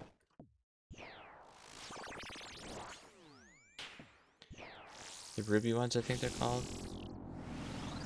Oh, yeah, those the ones on the big sticks. What I mean by prayer candles is there's like a bank of 20 candles on a shelf or something, and people usually go and light one to say a prayer for someone or something like that. That's what I mean. Not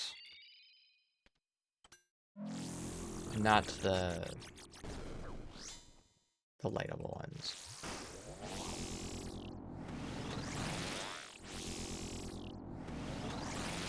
But yeah, I've lit the couple of sets in the tombs. I lit the one in the chapel.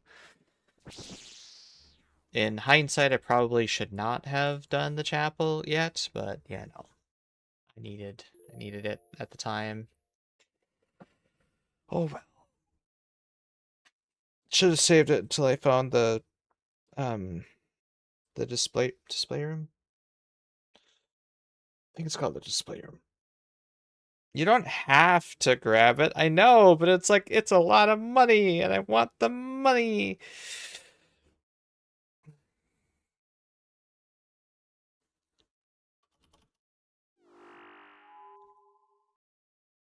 I haven't yet.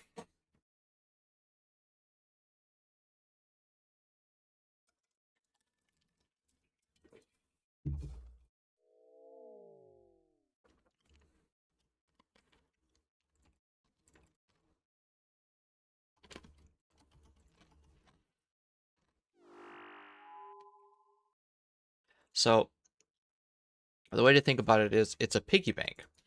And one thing about this game is that you cannot carry over stuff from day to day except under very specific circumstances. And that is just one way that you can accumulate a lot of gold over time. And yeah, on a second playthrough, now that I know that's there, end of day, I have nothing else to do, run in and out of the chapel like 100 times just to dump all the extra gold in there. I mean, imagine you knew that from the start and you started doing that, and then it's like, oh, cool, I can now go and I have the bookstore, I have the showroom, I think it's called, and now I can buy all of these things because I can do that now.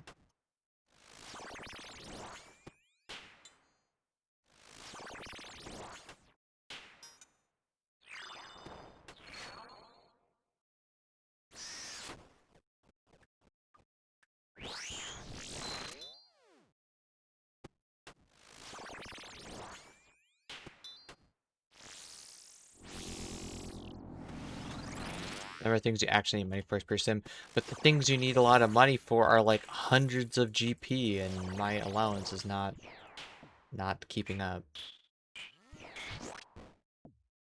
I did get a nice boost early on. I won't spoil it for Krista, but it's gonna be a while before I can use that again to my advantage because I've been actually finding actual allowance tokens. So it's like, well, my allowance is just outpacing it, and I can't catch back up.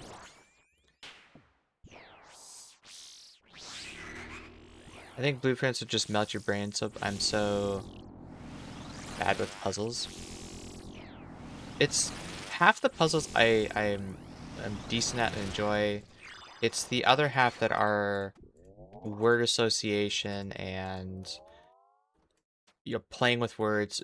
If you're good at coming up with and deciphering puns and jokes and stuff like that, I think you'd be really good. Because there's a lot of, oh, it's a different way of spelling the same word that sounds the same. So a lot of homonyms, homographs, playing around with words like that. You can roll credits on blueprints and be dog shit at puzzles. Exactly. All of these super difficult puzzles that we're talking about are actually the end game. You're not even, you don't need to do any of that to get through and get to room 46. I've only found one allowance and got another from the lab. Another from the lab. Another from the lab.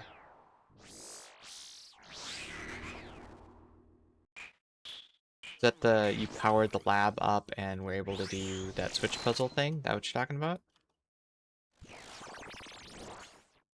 Is that the one from the lab? Blueprints and blueprints took me a while. Oh, really? When I found out it was about architecture, I'm like, oh, that's a clever play on words there instantly. But okay. No experiments. You can get allowance from experiments. I don't remember what was in that lever puzzle. I did that several days ago because I was on a kick of let's get the boiler room connected to absolutely everything, and then all yesterday, or was the day before? The day before I was all focused on trying to get pump and boiler room so I could play with the water levels. I got lucky, immediately gained +1 allowance. Oh, so one of the experiments was you do a thing, you get a +1 allowance.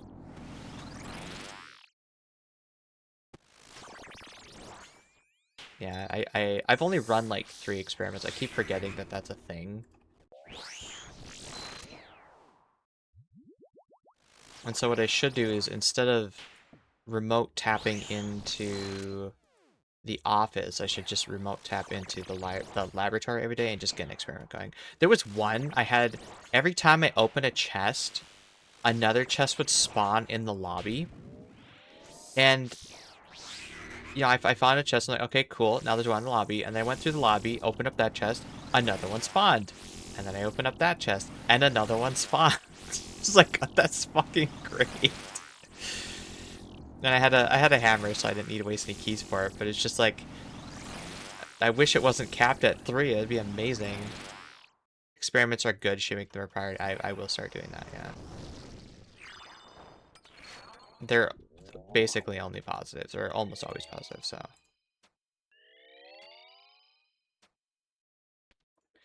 Just like I know, I need to play more with the shrines. Because they're also really good and give you a lot of benefits, a lot of flexibility. I want my money though. As you said though, money is not all that useful after a certain point and only useful in concentrating buying items and stuff. You don't need that much for that. What, let me ask you this. What's the most you've donated to the shrine? And was it worth it?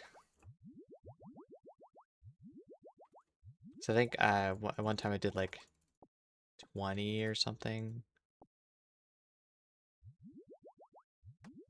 Well, I guess that would be the answer because you did the whole spawn a thing and a flower in a rare spot or something. So I'm guessing that's tied to how much money you donated.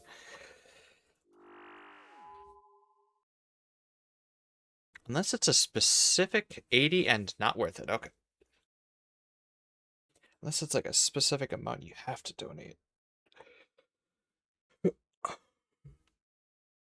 Anyway.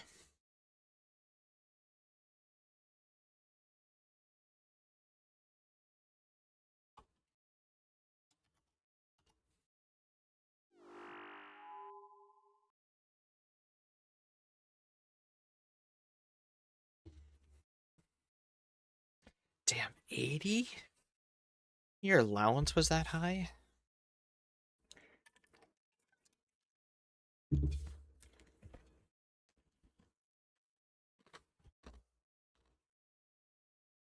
Shrines apparently wonky. The actual word set to the amount you donate, and there's a chart. Okay. There's a chart in game that tells you what that is. So I will keep an eye out for that. Maybe the chart's in the cursed chest.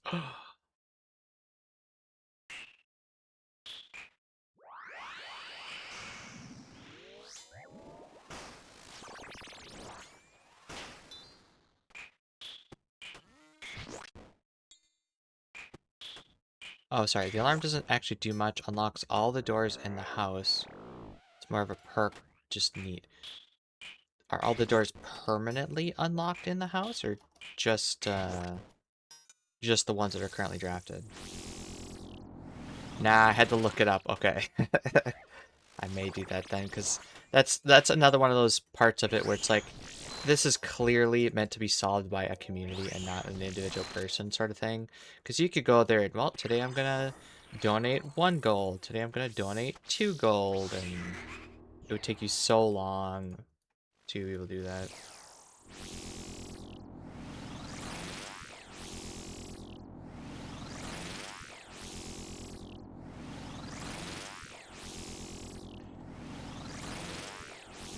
All the doors are unlocked permanently for the day. Okay, well that seems like a really nice perk of that. Not only are red rooms not a problem to you, but all the doors are unlocked. That'd be great.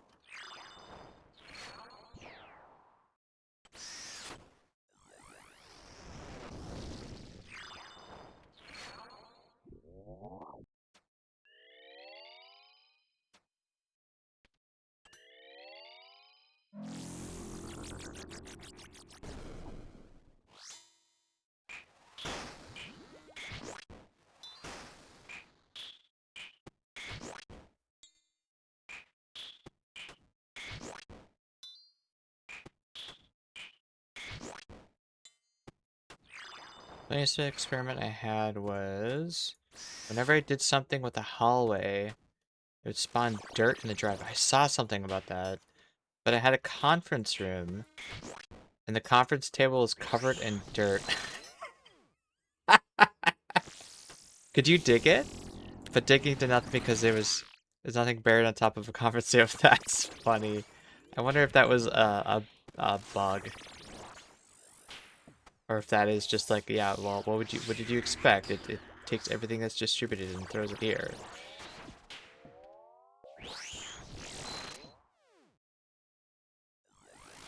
Conference table can collect dirt spots, apparently.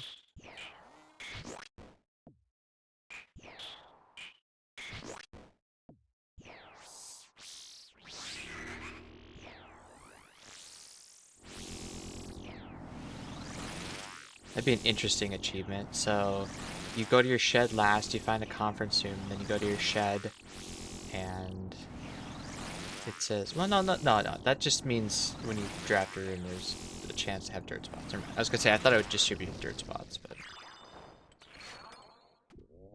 And then I did that one time on one of my almost full runs. And then I started thinking that, oh, this room has a dirt spot in it for a lot of the new rooms that I found. Like, I had the boiler room on that run, too. And then from then on, I keep thinking, like, oh, yeah, there's probably some dirt down here. Like, nope. It was just for that one run.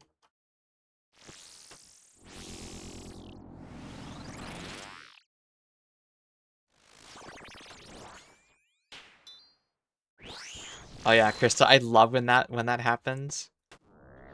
So she has an archive. Oops. Which, hides one of your blueprints, right? And on there's the coat check and says, hey, you can claim this back. I wonder what room that is.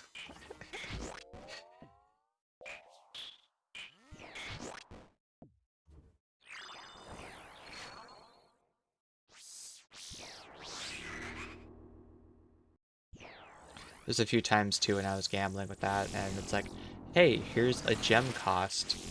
It's 1 gem cost. The room I'm looking for, I also know is 1 gem cost. What are the odds it's the thing I want? And it's like, never. It's never. It's never what you want. A couple of times it's like, oh, this doesn't have a gem cost. All right, I don't know what it is. We'll try it, and it's a furnace every fucking time. It's a furnace.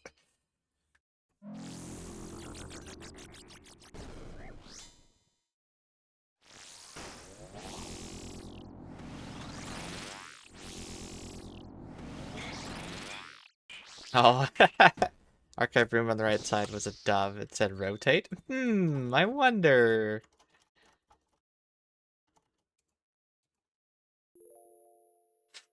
I'll be right back.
I will say I have two two complaints about the game, and they're kind of core and fundamental to the game, so it's not like it's something they would even be willing to fix or could fix. Is, well, first, the amount of RNG that there is, and I know that there's ways to mitigate that with, re-rolling and drafting and that stuff, and the order in which you do things, and pulling stuff from your pool means that they can't come up later, and that sort of stuff. There's stuff that you can do to mitigate it, but in the same token, reinforcements as a combat achievement in RuneScape was that way. Well, if you take this now, you won't. You might. If you don't take this now, you might not see it later. That sort of thing, because it's also drafting from a pool of three, and I really hated reinforcements. It was the most annoying CA that I've ever had to do, and it took me the longest to do. It was like 20 hours for me to get that CA. And that's this whole game. It's like, okay, cool. I have this piece, I have this piece. I just need to get to this piece, and oh, it's a dead end. Run over. I'll try again tomorrow. Like that happened so many times. It's very frustrating. And then the other thing I didn't like about the game is the amount of time gating that there is. So things like when you go to a library, you can request a book. It'll be there tomorrow. Cool, you can read the book tomorrow if you draft a library. But you can't order another book until the next time. So you can only get a book every other day. The mailroom's kind of the same way that way, where you can only get it every other day. Now, fortunately, I've upgraded my mailroom now, so when I find a mailroom, the package will be on my doorstep the next day. So like I can get a mailroom every day and get a package the next day. Um, and then there's actual puzzles that are literally time gated. You can only do them at a certain time or after a certain amount of period of time. And so you're like yesterday I was doing one and I was sitting there for 15 minutes just waiting for the right time to activate the thing I was going to do. And if you found the sanctum keys, you know which one I'm talking about. Just so I could do the puzzle. The entire game is reinforcements is a take. If you fail reinforcements, you can't make permanent crowds. It doesn't fit. True. Like that's it's one of the fundamental things I don't like about roguelike games though is that you go so far, you make a little bit of permanent progress or at least knowledge, and then you try again, and sometimes you just can't get RNG in your favor. And so, to your point, I started trying to focus on well, what did I accomplish today? Well, I learned this. Well, I did that. Well, I did this room. And I am making steady progress that way, so it helps me overcome the feeling of, uh, getting shat on and not getting the things that I need. Because hey, at least I know what this does now. Oh yeah, that one was ass. See, and I did the puzzle. Once I got access to it, I did the puzzle, and I got it 98% of the way there. And I could not get to the last step, and I couldn't figure out how to do it. And so then I wikied it, and how the wiki has step-by-step hints, which is really cool because it can try to point you in the right direction and let you figure out the last bit. Because oftentimes it's how do I where do I start the puzzle, and then I can figure out the rest in there. But this one wiki article was like, oh yeah, yep, here's hint 1, here's hint 2, here's hint 3, and every step of the way it's like, yes, I've already done that. Yes, I've done that. Yes. And up until basically the solution, it was just like, yes, I have everything already done. It's just I don't know what this last possible position thing could be. And then the wiki was like, oh yeah, by the way, it was this. It's like, oh, I feel really bad about that because it was just like I was too focused on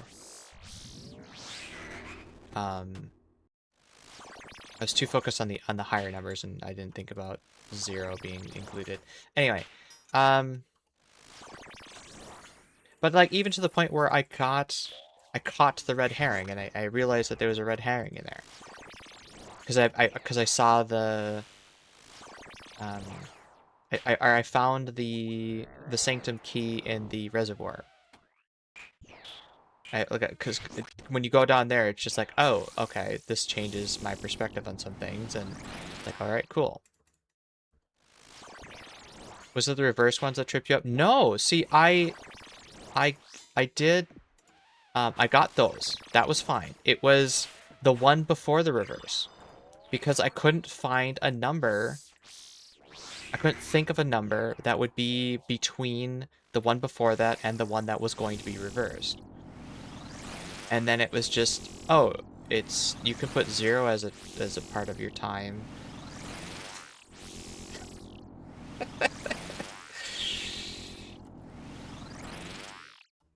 Oh, sorry. So it was the reverse one. Yeah. Sorry, it was the reverse one because the one that was next to it had to be a specific number.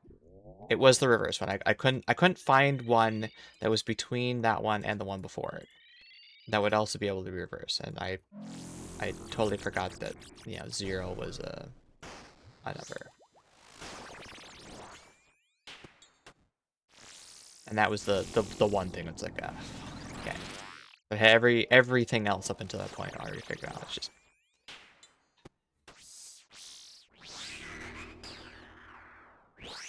obvious in hindsight, but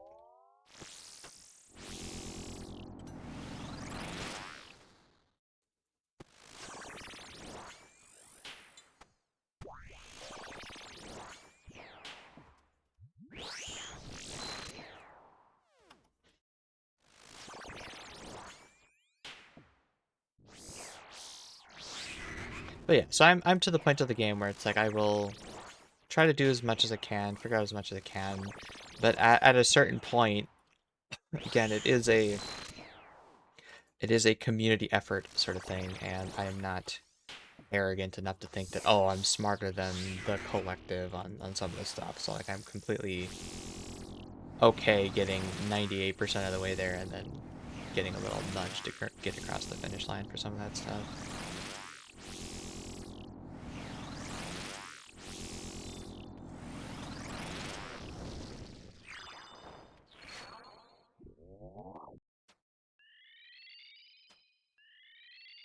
Like I struggled really hard in the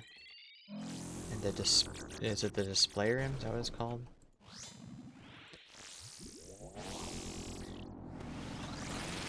I lucked into the first one, and then I realized that, oh, it's a word play. Oh god, I'm really bad at these.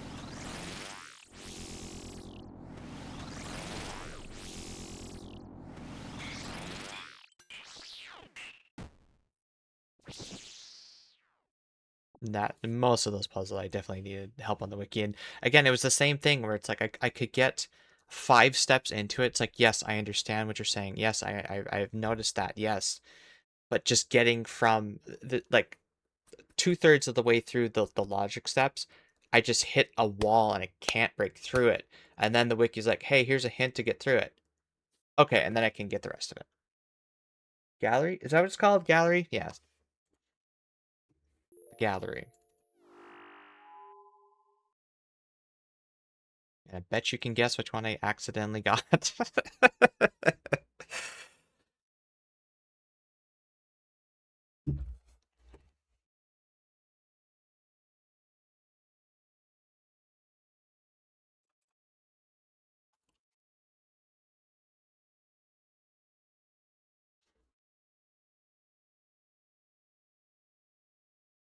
I got the first 3, it needed a hint for the last one. Ah, you're better at words than I am.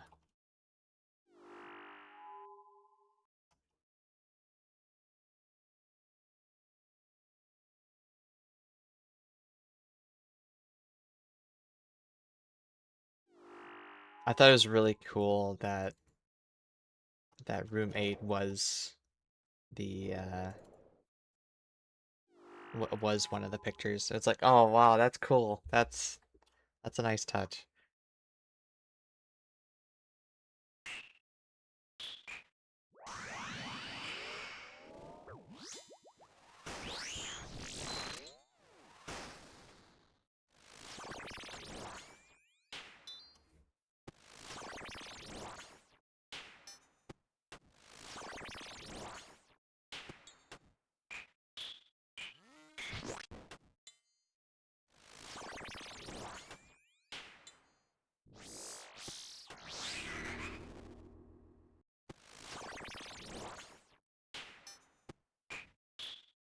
Showing it to two other people and we were all playing together, so it's like, oh, okay, there we go. See, as I've been saying, it's like a community effort.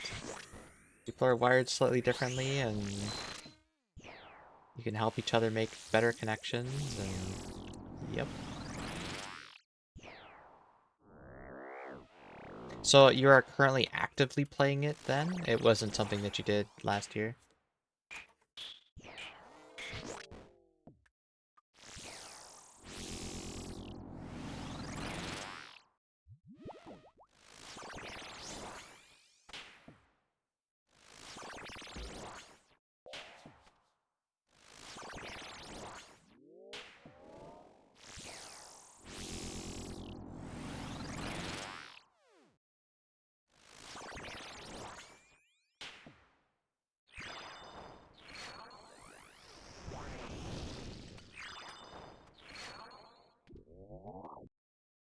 You can play a couple of times a week in Discord. Nice!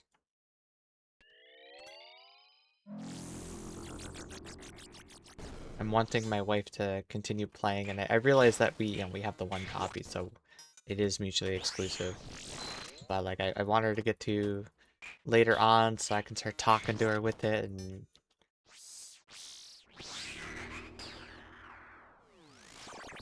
I'm trying to be as vague and generic as possible, and not give her too many hints. I'm trying. I just want to drag your progress up to where I am so that we can continue from here, but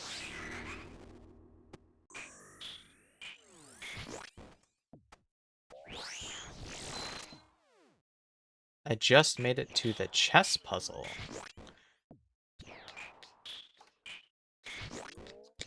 The chess puzzle. Can you be more specific?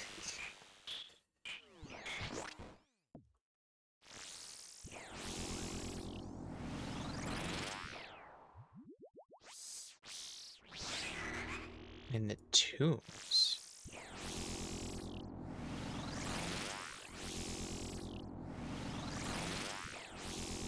Best hint, it's that it's okay to brute force some shit. I brute force several puzzles. Yeah, and like things like for instance, like the orchard. Would that count as a save? Because it was a date. Would that count as one of the saves? Anyway, like that one is, there's only 1,000 possible combinations. You could certainly brute force that. It's like, well, it doesn't seem like it's in the spirit of it, if you know what I mean. The precipice. Okay, yeah. So then, yeah.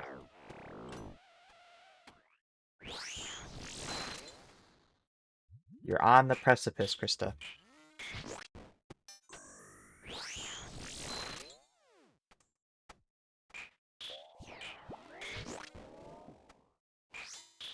So does that mean that you found all 4 blue flames then, Krista?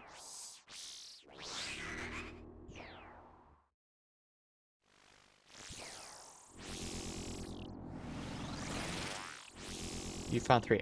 Okay, so you went in through the back door then. Okay, yeah, so you went in through the tombs. I gotcha.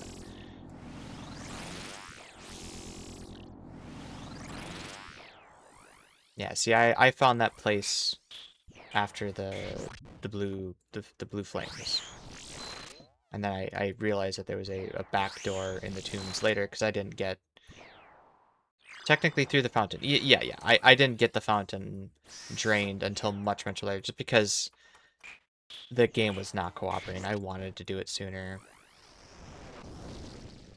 I also spent way too long on the reservoir before I was ready for it, just because it's like, hey, you need a shit ton of keys for this. It's like, okay, well, ending the day with 20 keys, exaggerating. Ending the day with a crap ton of keys, I guess I'll go down there and just start brute forcing some of those. So I opened every single lockbox. Gotta go make lunch. Good luck. Good. Have a good food. Eat food.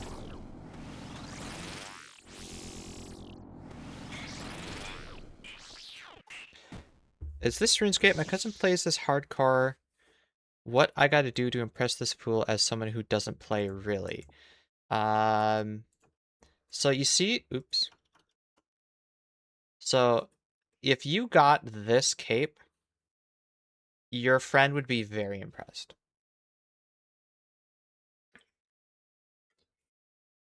And moreover, if you got this cape while also being an Iron Man, like it's a little bit hard to see in the lower right here, but my Iron Man symbol, Iron Man means you can't trade with someone. So this is essentially, I did this on my own, of my own merits, did not, buy the items off the GE, I did my thing. So what this cape is twofold. It is first a max cape, which means you get all of your stats to 99. The second is an infernal cape, which means you do one of the... Yes, yeah, you said hardcore. Our hardcores are only Iron Man right now. The second one is the infernal cape. That's the lava aspect of it. So you might be familiar with Jad and the fire cape. Well, the infernal cape is the next step. Uh, the next step more difficult of that. So if you do these two things and show him that, it'll probably take you like 2 or 3 years. He would be pretty impressed. Yeah. Suburb. All right. Thank you.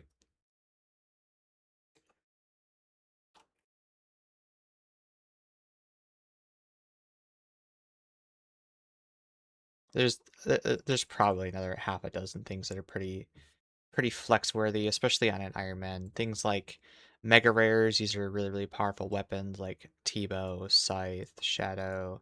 Super rare things like the Harm Orb, Ellie, um, all this gear. I'm basically, and then of course this I forgot about the Slayer helm.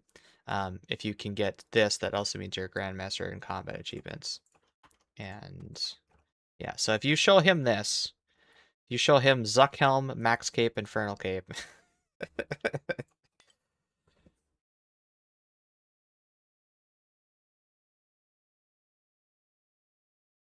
But yeah, I'm at the stage of the game where I need one item left for having all of the combat related weapons, gear, that sort of thing, and that's what I'm doing at this boss. I'm trying to get this last item here, this mace.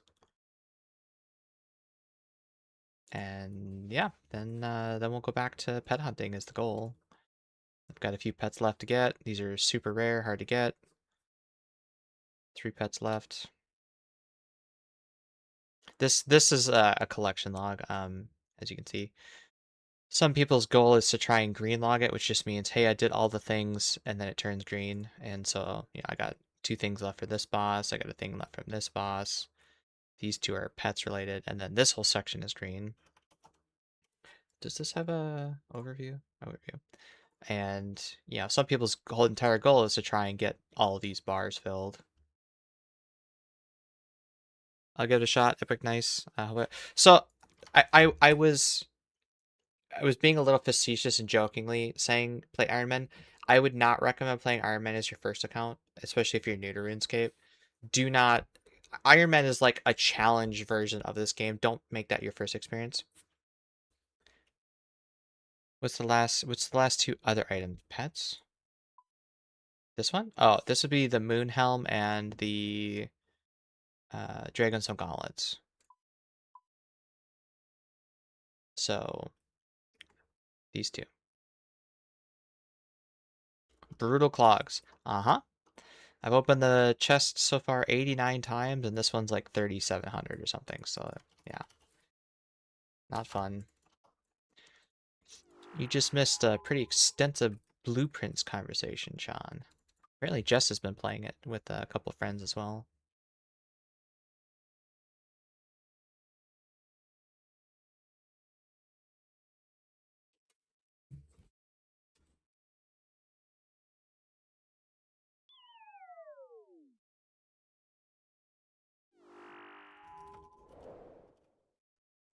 His favorite puzzle game, so deep. Hey, it's getting up there. That's what I'm told him. Still gonna give her. Still gonna give her. Okay, nice. Anyway, who unlock a luck? All right, have fun. Just remember, if something comes at you from the side, my only response is going to be welcome to RuneScape. It is known. Welcome to RuneScape. Smollett has a whole bingo community going for the game. Has a whole bingo community.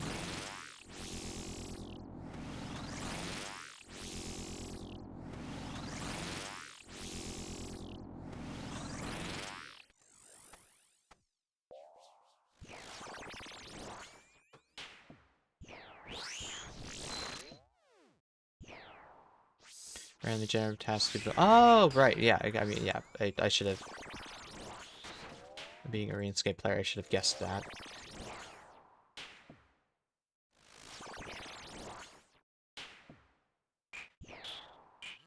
Yeah, so we're up to 3 Sanctum keys. I've solved 2 of the 3. I have the clues for the other 5 are. I just haven't really figured them out yet. I'm at 6 envelopes. I know where the 7th one is because I was... I'm starting to get to the point of the game where it's just like, okay, this is where like the community part takes in, and you just have to branch out and explore. And there's one place that is very easily missed, and I definitely missed it.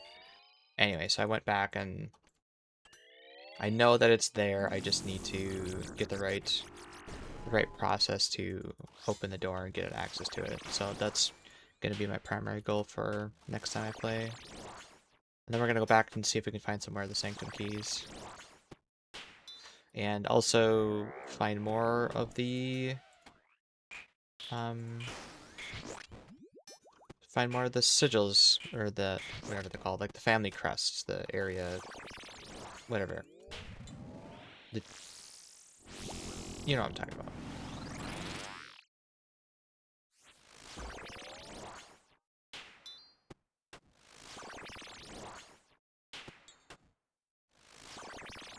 And when I figured out the pump room, it was first just like, oh yeah, fuck this game mode. Yeah, because and I'm frustrated with that for 2 reasons. One, because I read the fucking manual and I saw that, and 2, when I went to the pump room, I saw that, and I'm like, what does this do? And now I know. So.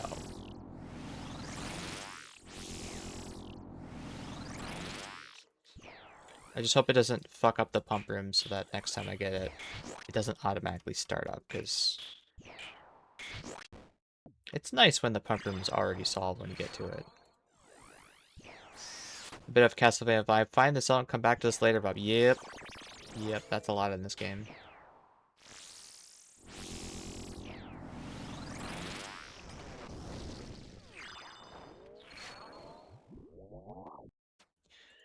Because, you know, I gotta ask myself at the end of the day, do I really want to try and learn this language and decrypt this language?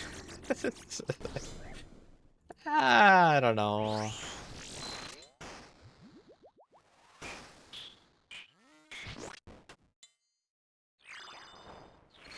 And then you combine the fact that puns exist and different word interpretations exist, and then then it's like, oh yeah, by the way, this word is actually part of this other language. Fuck.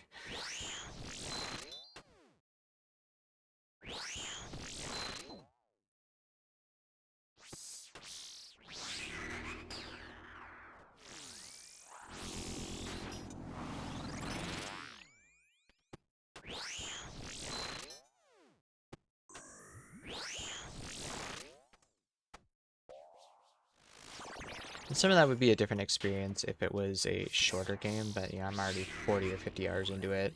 I probably read that book 30 hours ago. So there's a lot of information overload, what's relevant, what's not relevant.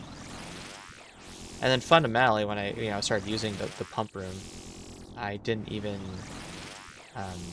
the boiler room, the pump room, I didn't even use the manual. I just started playing around with it until I figured out how that room functioned.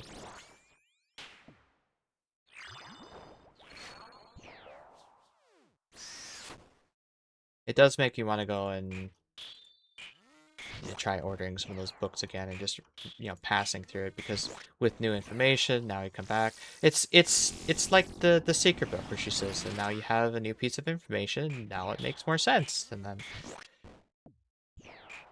I did not get the mana for a while. I figured yeah, and it's simple enough to do that, which is why when I started skimming through it, it's like, okay, well, I don't even have the pump room yet, so actually what I should do.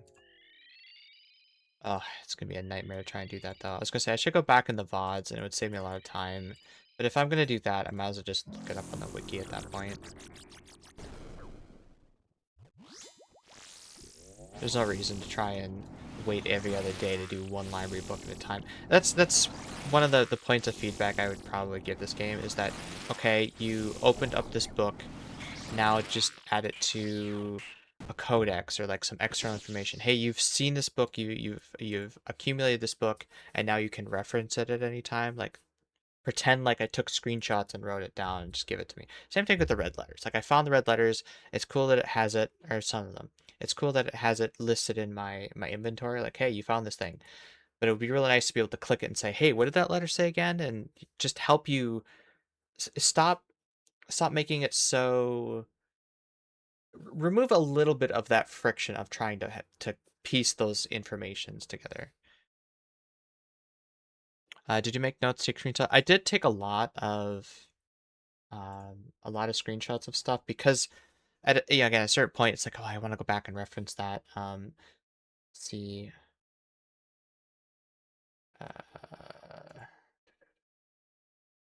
Yeah, but like this is not my desktop. Miller. So I have a bunch of compilations of stuff like, hey, here's the fourth grade classroom with the regions, and so I know that once we figure out the realms, this is where they're located. I just gotta figure out the right order, right? That sort of stuff. We had one in grade 8. This is all about the language stuff, and you know, also I spam clicked through the final quiz, by the way. I was like gonna waste 30 minutes trying to learn this shit. Anyway, so this should hopefully give me some more information about the pieces to put that stuff together. Um, uh, those classrooms are absolutely fucked, I know. And then, this right here is like, when I get to this stage, I'm done with this game. I don't want to try and break apart English words and say, oh, is this part of the secondary language bullshit? I I just and then like this sort of stuff, it's like, oh, fuck. Hey, yeah, go look at the book and do this. Fuck.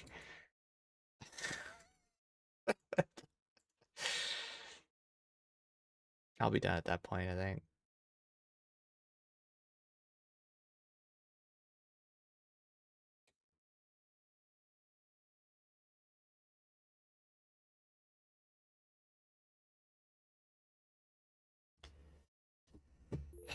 Anyway, yeah, we're having fun. There's still a few things that I wanna. For most, I think most people drop the game after they get to the ending. That's what my buddy Pat did. Yeah, when they reveal that. Well, hold on. When you get to the ending, see, I wanted to go back there immediately and say, okay, will when I get back to 46, will it let me in the room to actually explore? And yes, it does. So it's like, okay, cool.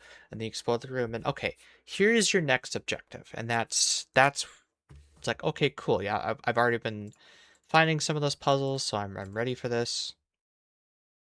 And now I have the context of where they're going to be used, how they're going to be used. Because I had found a Sanctum key before I even got to room 46. I just didn't know what it was. I didn't know what it was until I found the North Lever. And then it's like, oh, that's what this is for. Okay. Yep.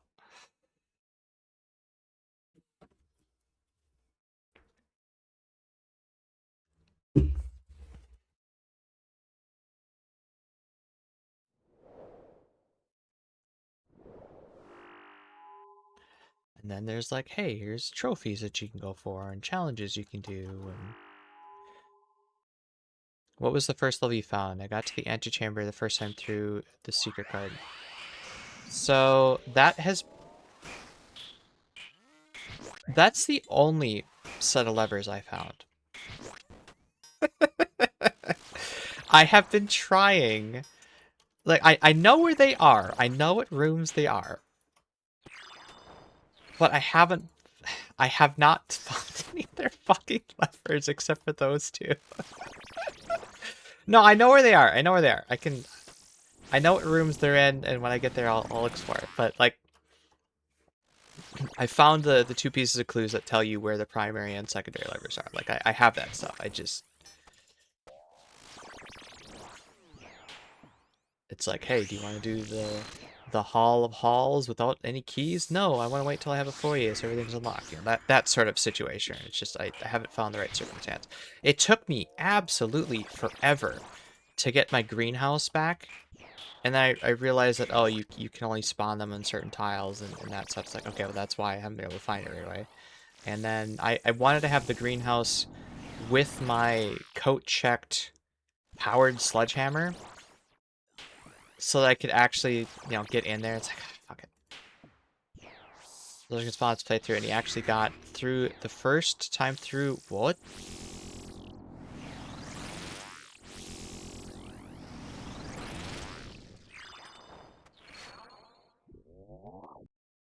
He actually got through the first time through the Sanctum lever, which was wild to me. Got through the Sanctum lever.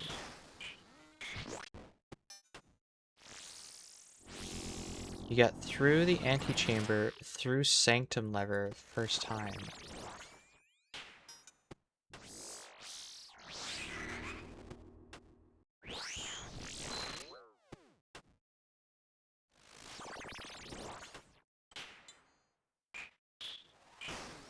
So now I'm confused because that's how I opened the antechamber to get to room 46 was the Sanctum. Are you saying that there's a different lever in the Sanctum? See, that I didn't know. I thought the Sanctum is where that lever was. Fuck! You mean I've been running over there for no fucking reason? There's a better lever to open that? God damn it.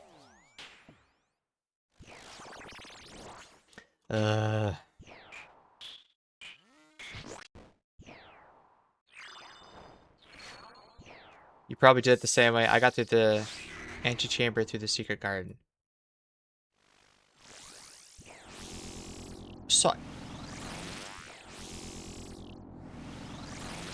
So yes, I went to Secret Garden to open the left one.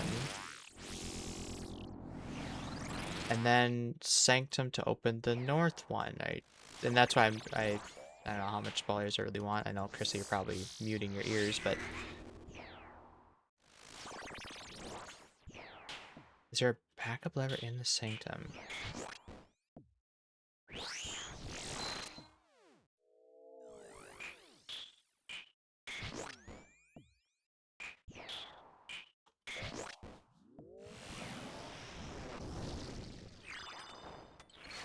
This kill needs to hurry up.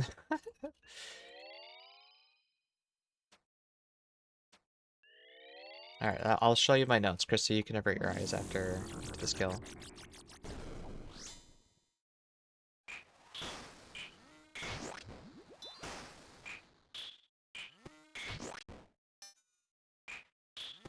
So, Sean, before I pull it up, have you...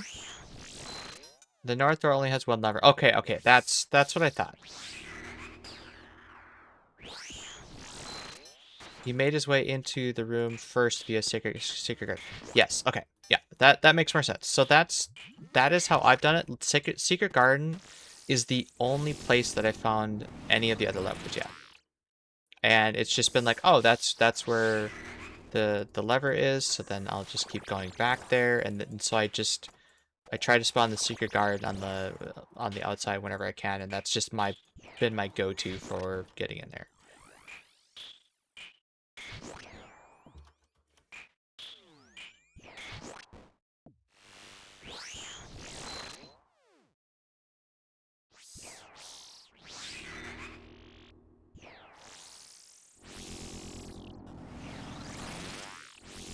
I was gonna say, man, if there's a better way to open that north door, you better tell me. I'm tired of running to the sanctum every fucking time. Then again, I don't really have any reason to... Ah, shit. I don't have any reason to go into 46 until I get more information, so...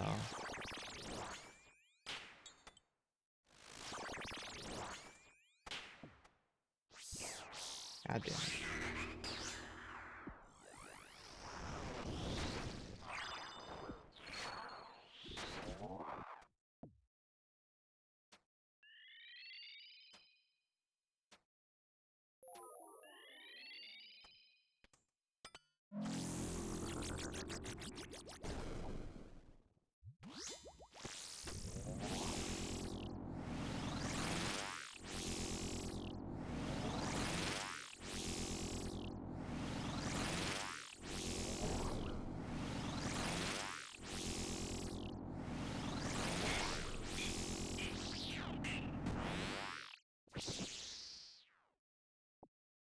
Alright. Where is it? Alright, Krista, avert your eyes. You don't want blueprint spoilers. Avert your eyes. Now what I would do with that? This one. It's like, I have this. So, like, I've done this one. I've done this one. I'm trying to spawn this room to play with it and see what it is. I found the broken one, obviously, because I have this paper. I haven't done this one yet, and I have not looked deep in the Great Hall because it's always just absolutely full of locks and shit. So it's just like, okay, well. So yeah, I have the information. I just need to get these 3 rooms and actually play with the 3 rooms to check them. But yeah, my go-to has always been the Secret Garden because it's both left and right. Great Hall, you either get lucky or you have a lot of keys. Annoying library, yeah. Oh, and you know what? Oh, so maybe I shit because there was one time I did have the foyer in the Great Hall. I'm trying to think. Did I? I probably had the opportunity to look in there. I just missed it. Okay, well, next time I'm in there. But yeah, the other two hidden ones I wanna try to find.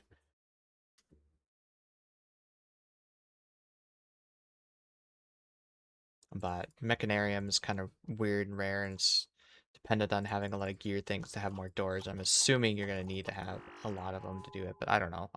I've never drafted the Mechanarium.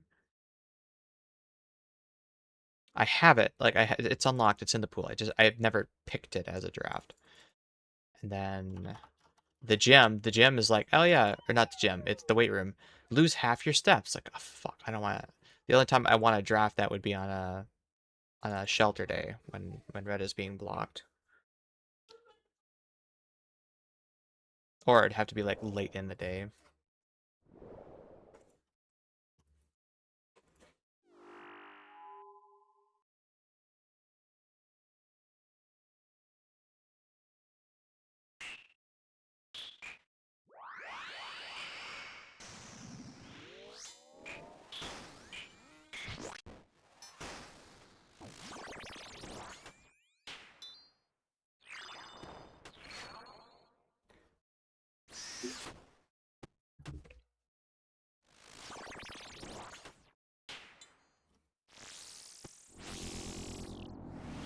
So at this point, how many sanctum keys, how many red letters have you found?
Is that more thunder I heard?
Oh, that's what I was gonna say. Like, there's something I was gonna look up and I forgot now. Weather.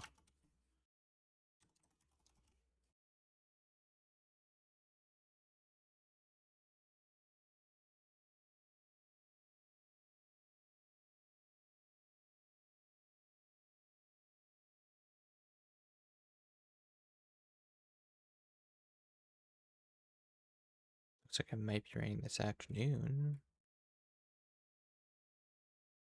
Where's your 10-day forecast, though? There we go.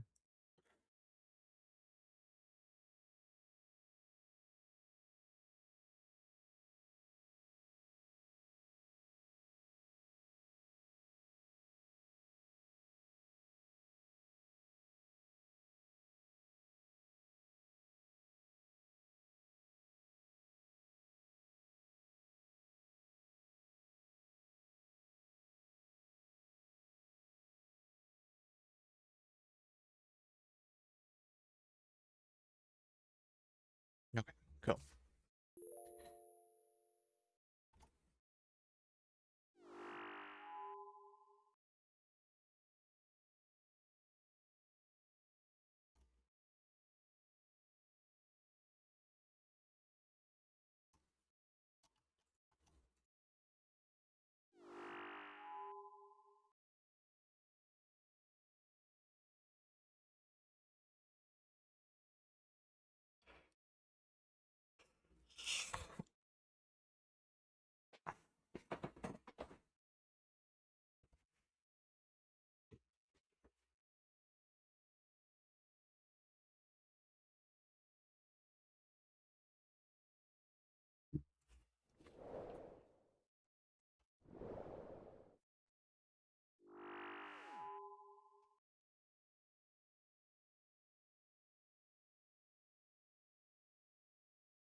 Another elite. One more and I'll have to take a break. Let's see. My wife is having some issues with the spreadsheet. Let us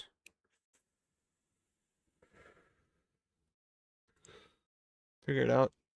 I'd be willing to bet it's trying to convert it to Boolean.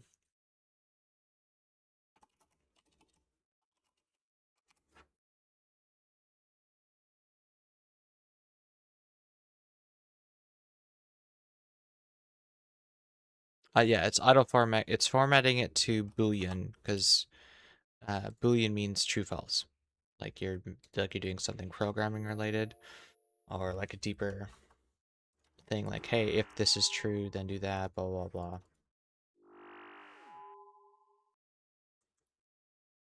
I bet the same thing happens if you would do false as well.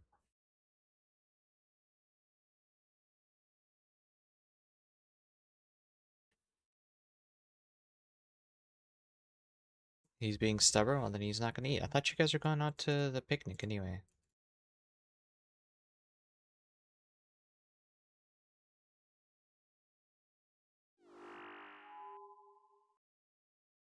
I don't want to.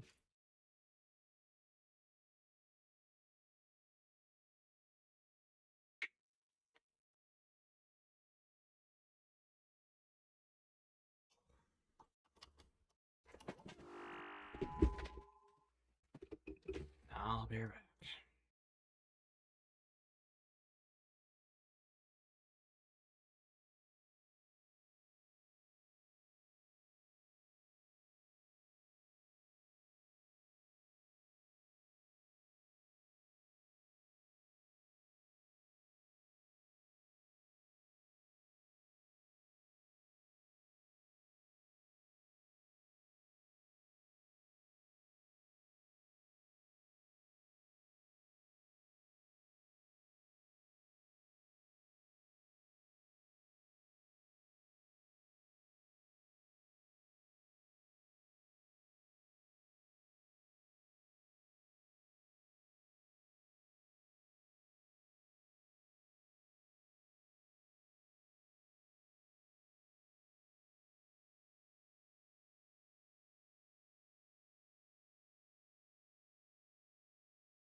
Back in we go.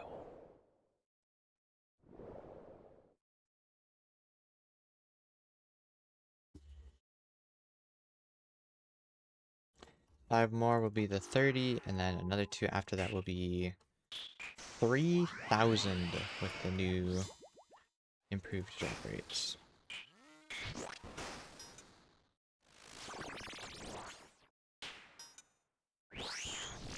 Oops, and before you say it, I am 100% aware I am no closer to getting the maze than when I started. But RNG works like that.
Oh my god.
Alright, well, no redemption strat on this one.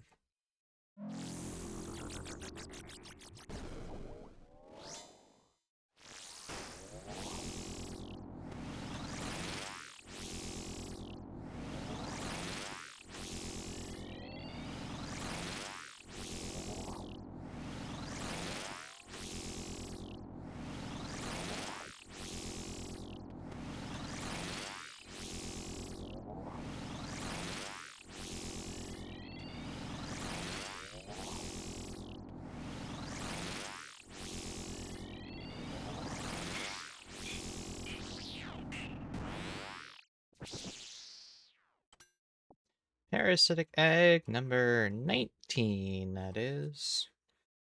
We're still 3 above where we should be for this. And another egg for the collection.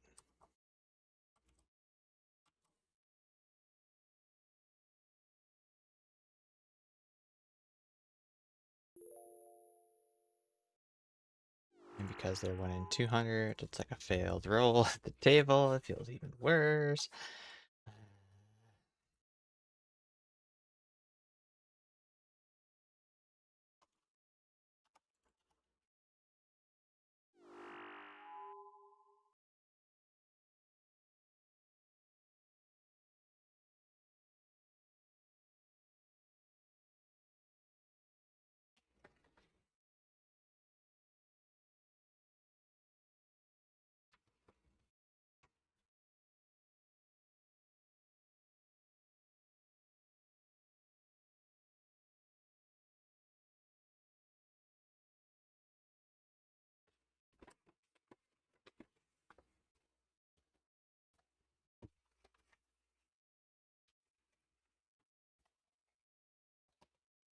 We have a very busy schedule.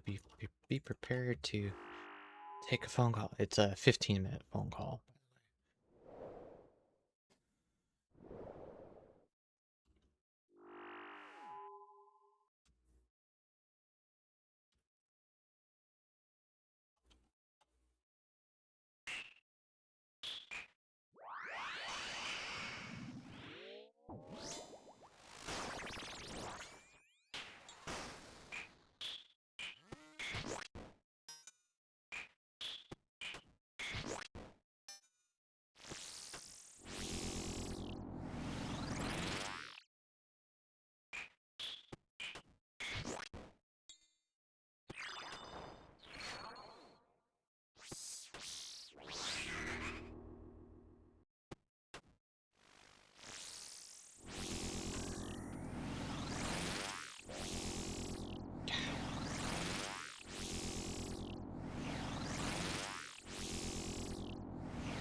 Inquisitor stock's going up.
Was that back-to-back eggs?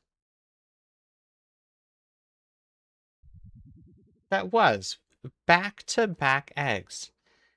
Wow. All right. 20 eggs, I guess. Resubs and doors to open, but no key card.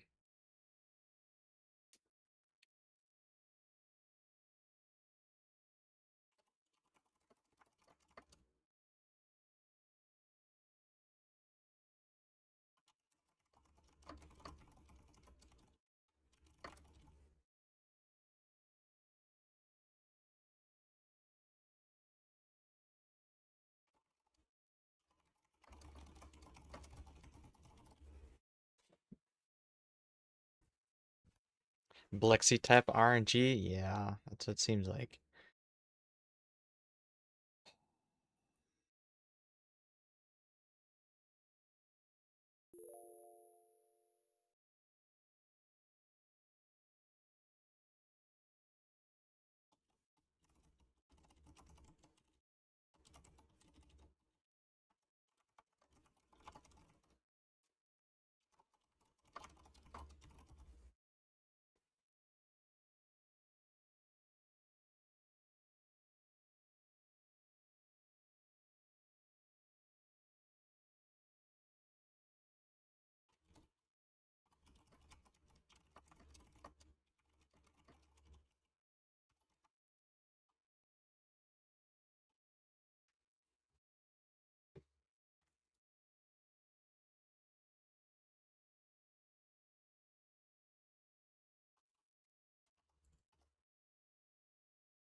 No way, this guy's fishing sharks. What?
That's 30 for the day at least. We're gonna do at least 2 more. Well, actually we got another hour or so.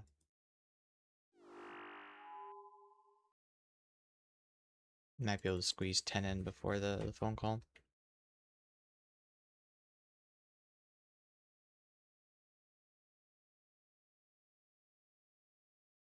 Death runes! Yay! Like you saw earlier, we got back-to-back eggs. Yay!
Oh, you got the shark. I'm like, what are you talking about?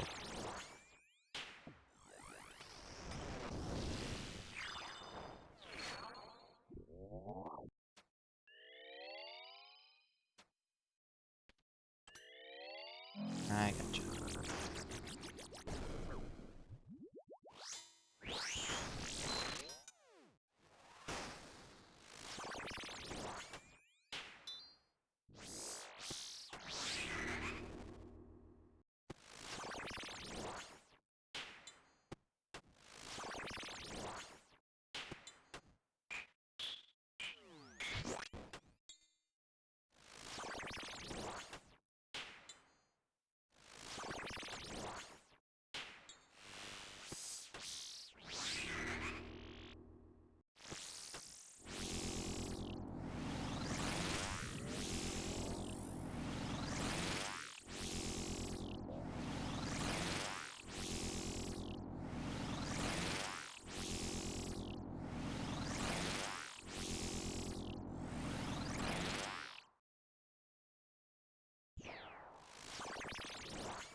Me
Okay.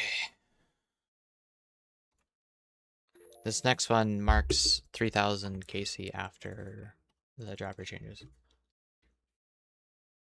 And it'll also be 3,000 in the drop log too.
Where the place where I want Inquisitor Mace at? Nowhere currently. um, so last year there was a few places where having one would have been beneficial and useful. So not just for completion's sake, but also to have the tool in the toolkit going forward in case similar situations come up. At this point, I may have been tempted to see Raids 4 block first. Well, no, because I want to finish this boss and I'm going to be doing it eventually. But, so last year there was one of the Yama contracts was tied to prayer bonus and using a mace because he's weak to crush. Mace also has prayer bonus. All those things just scream, hey, you should use the mace. And I believe it was it would have been better DPS than Emberlight. Actually, I don't even think you could use Emberlight, so you'd have to use some other crush weapon. Anyways, because it's prayer, because it's crush, would have been useful for that Yama contract. I didn't end up needing it because I did it while the Ruby Bolt tech was still a thing. And so I just did a 15-minute fight praying for Ruby Bolts and just did it that way. And then the second place last year would have been useful is Doom. He has a CA specifically around one-handed melee weapons, because of course it does. And he's also weak to crush because he's a bug, right? So I managed to do that with Oath Plate and an Emberlight, and it was, I think the DPS calc said about 10% worse DPS than the mace, so the mace would have made it 10% easier, 10% more DPS, you know? Now for me, after we get the mace, our plan is to go to regular Nightmare and just use the mace as the main hand, because when we go there for the jar, we don't particularly care about eking out the most contribution or maximizing that. We just want kills per hour, so we're just gonna kind of go there and slough off and just, oops. And just, you know, get enough for KC and make the kills go smoothly. And then also we can camp a Blood Fury with that, just to maximize the trips, and it's only using 1 charge per swing instead of 3 with a scythe. It's not wasting scythe charges. Like, all those things are what I want to use it there. Now, going forward, with the Soul Reaper Axe getting buffed, anything that's a small target and sustained damage, I think the Soul Reaper Axe wins out. It already was, if you could manage the damage and manage the stacks, and so now it's just even better. And it's also getting a buff, and it's getting 1 strength bonus. So they're buffing the trinity of the tier 80s and the Soul Reaper Axe to kind of get them closer to compete with some of these mega rares, I guess. And then this Inquisitor armor itself is getting some strength bonus, and I think the mace is getting a little extra to make up for the lack of synergy with Inquisitor. Because it's losing 5% damage from Inquisitor compared to what it was. Now again, Inquisitor's getting 2 strength bonus to the helm, Mace is getting an extra 2, so it should be pretty close to what it was.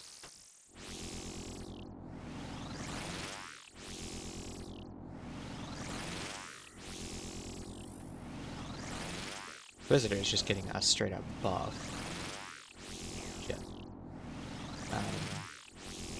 It's removing the negative stab and slash defense, so you can use it as a strength-based armor like Oathblade and like Bandos without any of the negatives. That was one of the other drawbacks too, is that if you brought it to Ulm, you'd want to make sure all your stuff was uncrushed, because if you had to stab or slash anything like Vasa, then it would kind of screw you. Well, those are going away, which I'm glad to see. Buffing the strength bonus to be equivalent to Oathblade, so Oathblade is meant for slash with slightly more defense. This is meant for crush with low defense.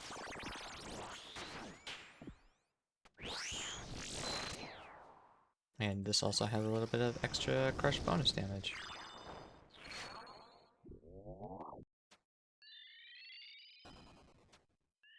I was really hoping for a raids blog, but I have a feeling we're gonna have to wait a bit now because of Deadman mode. All the content creators are enthralled at doing that stuff, so I have a feeling it's not going to be until after June that we're going to get anything for raids related at this point.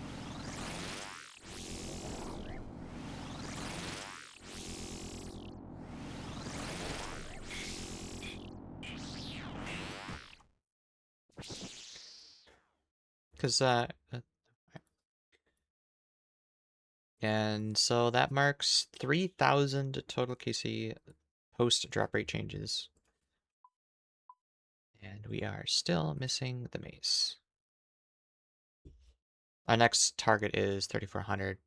My buddy Balexi said I'm going to get the mace and the jar on 3,400. So, I'm going to hold you to it.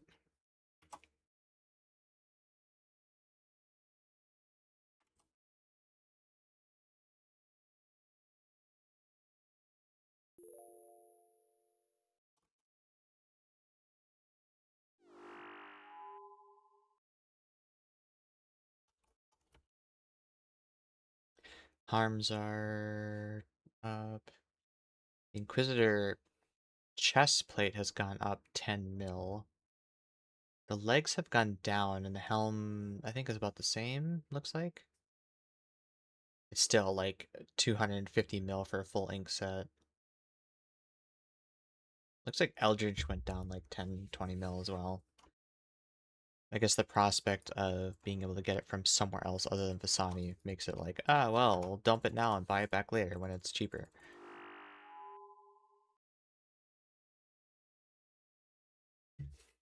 Oops.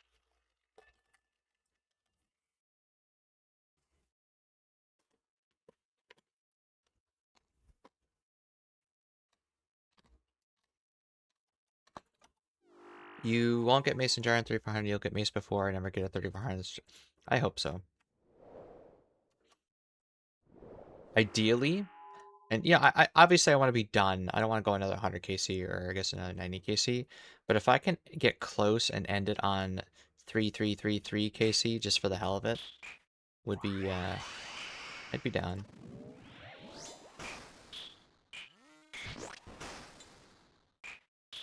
I like finishing bosses and then leaving them on round numbers when I can. I did that a few times with other bosses, and then combat achievements came out and made me go back and ruin it. Like, I had, for instance, Zilcano. I had Zilcano set at 1337. It's like, oh yeah, that's cool, elite, ha ha ha ha. And then combat achievements came out, hey, you have to do 5 kills in a row perfectly. Ah, fuck. So now it's sitting at 1354, and I'm like, I don't want to go back there. Maybe on the 200 mil mining grind, we'll go back there for a day or two, pick another KC, and just to mix it up for fun.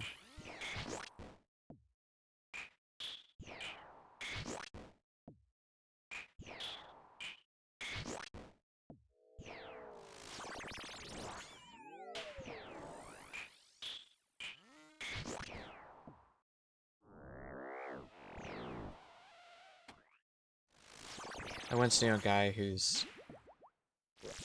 stated goal, and this is debatable whether or not he was A, serious, and B, actually going to be able to do it or go towards it. He wanted to have 1,000 KC on everything in the high scores. That was like his, oh yeah, I want to work on that and get that someday. It's like, okay. You're going to do 1,000 Inferno, 1,000 Calo. Yeah, I don't think so. 1,000 Obor and Bryophyta KC. Although I guess that's not as impressive anymore because you don't need the keys for them, but still. I was thinking about Zolcano by 99 grand as Normie. I mean, yeah, I mean, it's... What I did it all post drop rate nerfs before they changed it to the current one of only one person gets a drop and it gets distributed. It used to be all individually based, so you could actually see multiple tool seeds and stuff occur. But since then, they've buffed the drop rate and you can forego the shit smithing XP just for buying XP, so it might be worth giving a try at some point. I've done it on leagues a couple times. 1,000 mimics actually the worst one? Yeah, that's... I didn't even think about that. And again, it was one of those probably not realistic, and then you also were not actually doing anything to work towards that, even as a normie account, so it's like, whatever, sure. Haven't spoken to him in a few years. I don't think he plays anymore. One of those graduates college, starts real life, stops playing the game.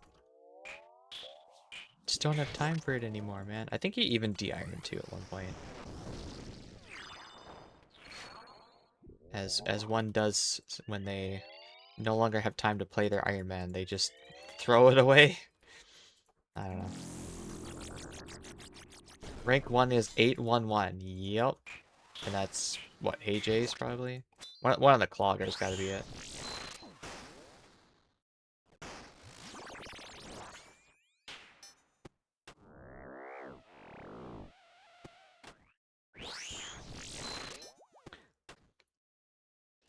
It's one of the, looking at the high scores to see, hey, what's possible like that is a good indicator. I did that with Skatizo back in the day, and Skatizo being at the time the drop rate for the jar was 1 in 2,500 if memory serves. At the time, the highest KC was like 1,500 or something like that, and those are people that have done Tuermo Slayer, pretty much only camped stuff in the catacombs. They had the maximum amount of totems and that stuff. And nobody had hit the drop rate. And again, keep in mind, hitting the drop rate is a 62%, 63% chance of getting the drop at that point. So 1 in 2,500 for that is just unreasonable. It's okay for some things to be rare. It's like, I get you on the third age, but these sorts of things should these sorts of things should be more obtainable, I would say. And they finally agreed. Mod Rock, I think, softened, and actually, I don't know if Mod Rock is working there anymore. I remember seeing something about him moving on to a different company or something. Anyway, he was the one that originally implemented it and fought hard to keep it that way, and one of the old school, supposed to be a tough game sort of attitude. Sej, so yeah, Clue Scroll Specialist Clogger, okay. Yeah, I figured. They're the other ones that would do that much, unless you're just super duper dry for Bloodhound or something. Looks like there's 2 gamers at the old Jar of Darkness drop rate. Really? That's surprising. Why would you be doing that much catacombs? It's hard clue farming, elite clue farming? Wait a minute. Iron Man? No, let's not do Iron Man. Let's go Skatizo. Because that would be a new development then.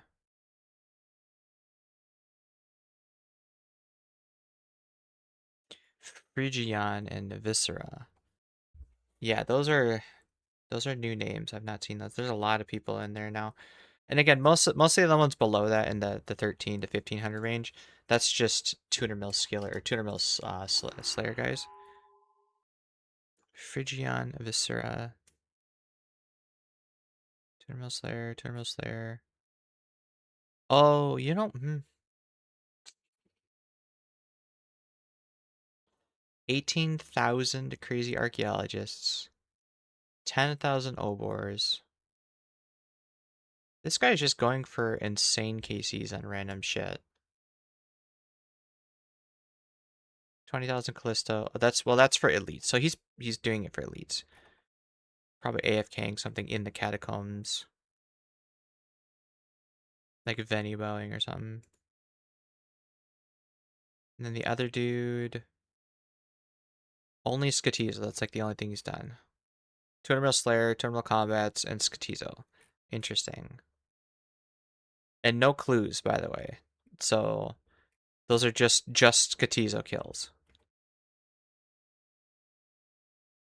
That's very strange. Never trained sailing.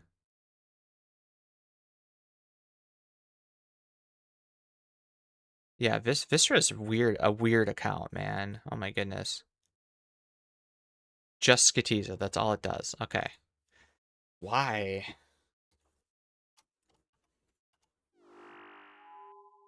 Gonna try to be the first one to get 250 in all the clog slots for that boss, maybe? There's cloggers, and then there's like another step above cloggers where number can't go up any further in clog, must do 250 of every pet of every like this.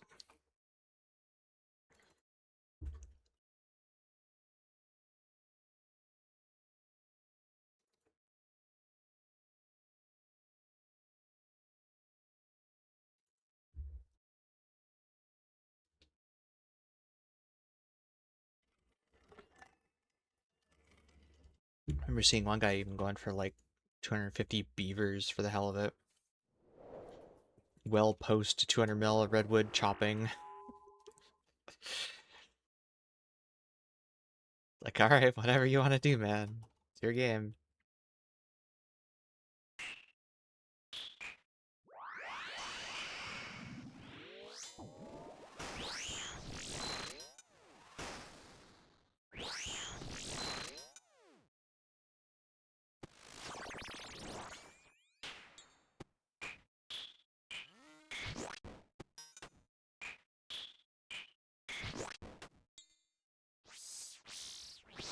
And I'd be willing to bet that they were doing Slayer the whole time as well, just because superiors have a guaranteed chance to drop totem pieces.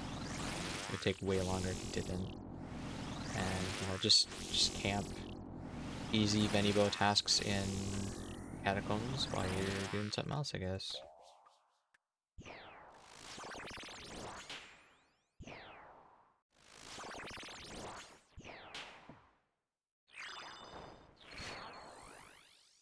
I mean, Slayer was fun, but I don't know about going that far past 200.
Come on, Thrall. Come on, Thrall.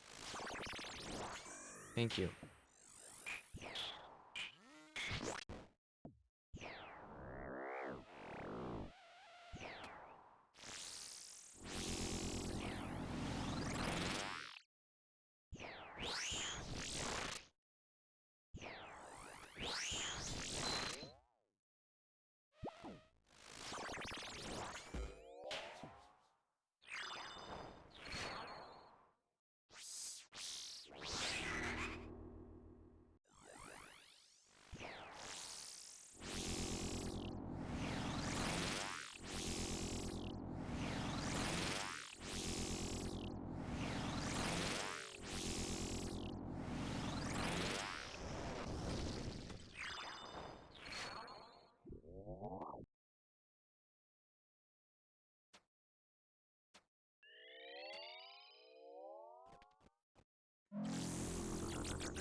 Shit.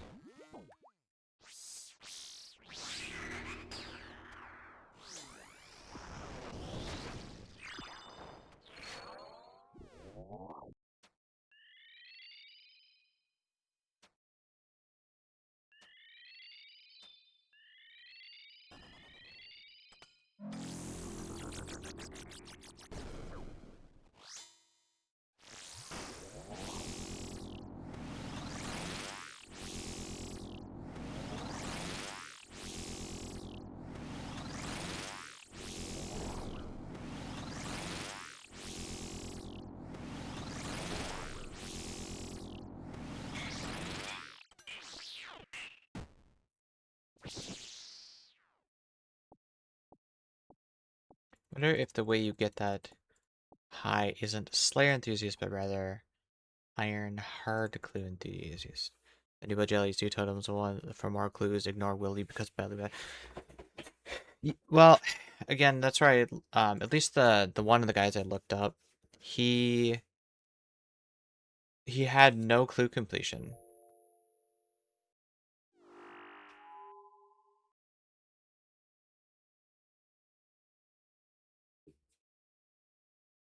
He was just doing it to kill them, I guess. I don't know. Yeah, Skatizel's loot's okay, but it's not worth the time to get a totem. You'd be better off just going chopping mahogany trees or something like that. So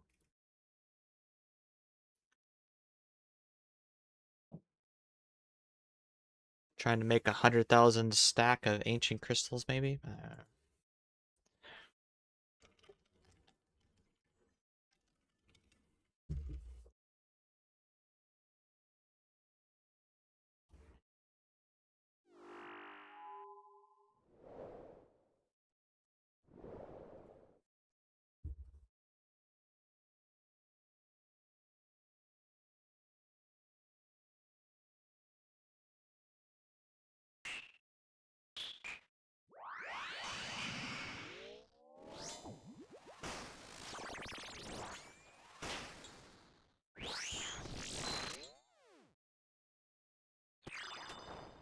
I think this will be my last Vasani kill.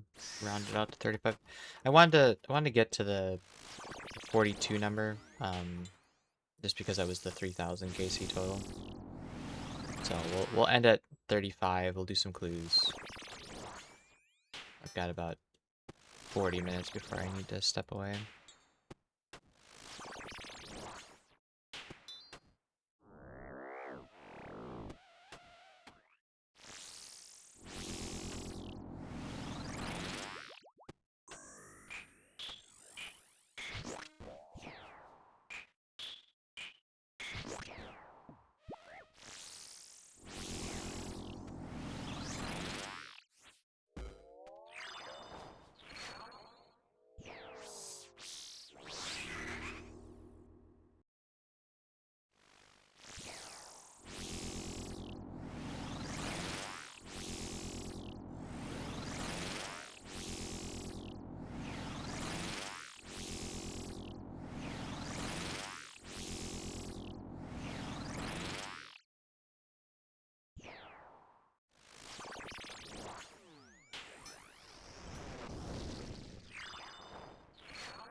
That doesn't make sense.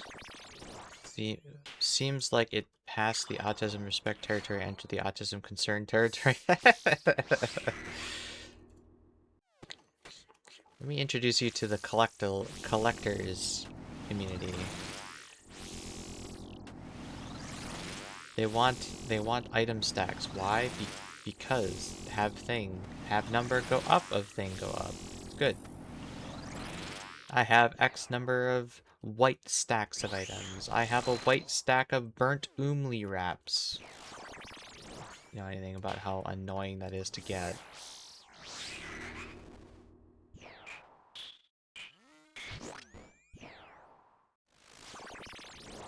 And they're not buyable off the GE, so you have to manually trade people. It's hell. One of my clannies is collecting needles of all things. And they have a buy limit of like 64 per day or something. Like really, really small. I don't know. He's just trying to accumulate a lot, and so some people have standing buy orders for them just to try and accumulate them. Give it to him every couple months.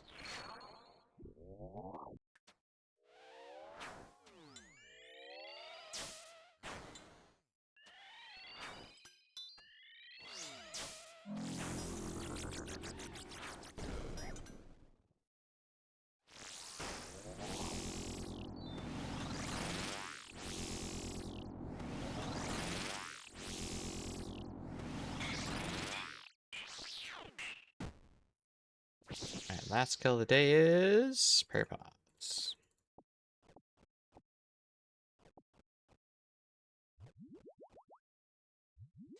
Got a nice, respectable 30k, 35 KC in today.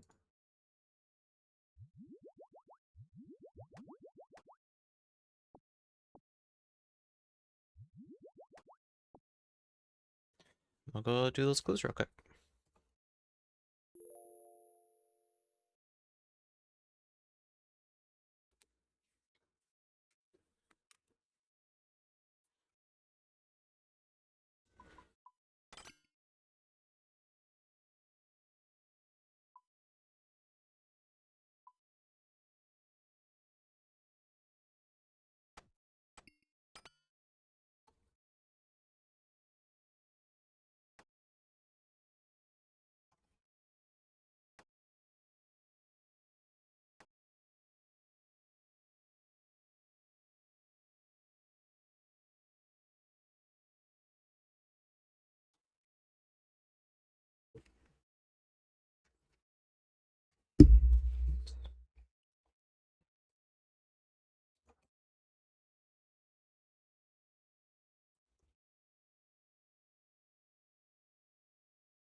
No! Where's my shortcut, man?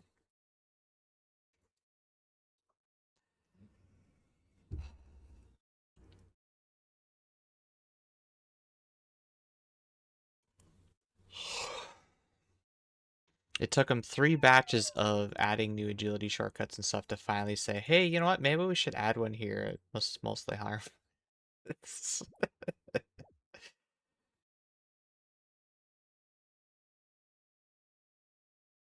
I don't know if you saw it. They're adding a shortcut by the where is it? Champions Guild across the River Lum here, so you can get access to this cow field from the top side.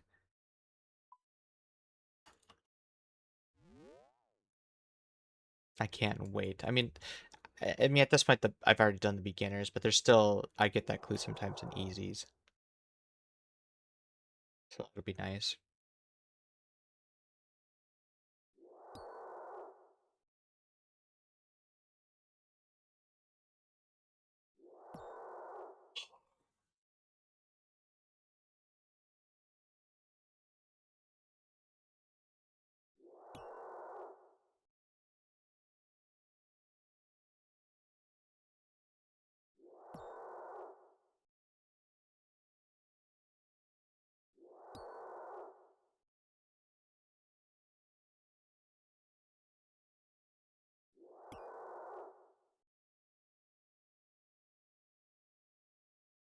I never remember which one it is.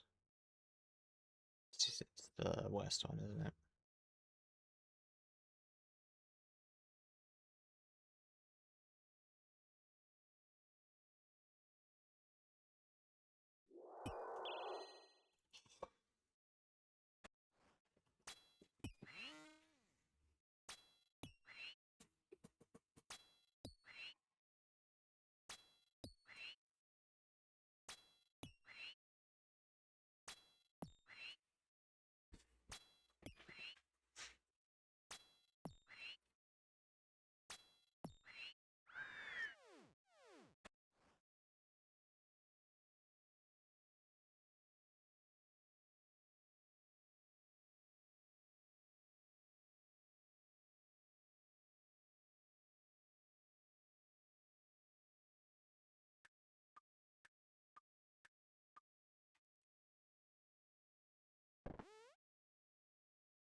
Weapons grade autism.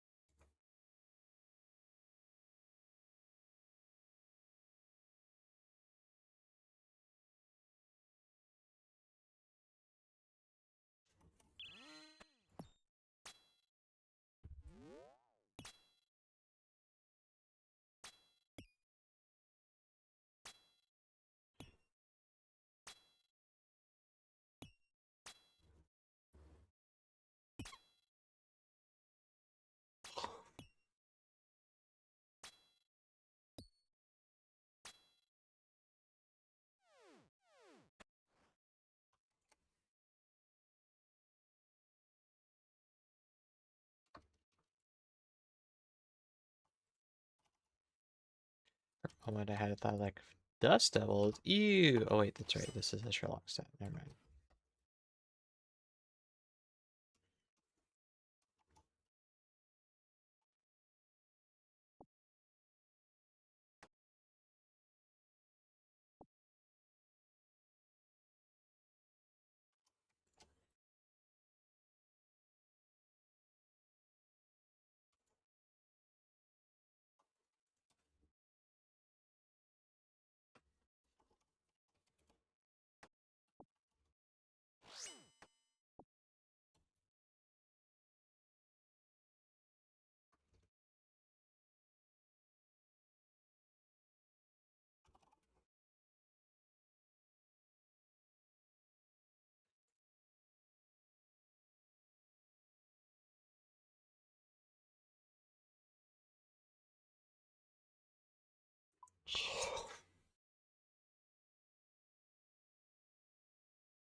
Dip, dip, dip.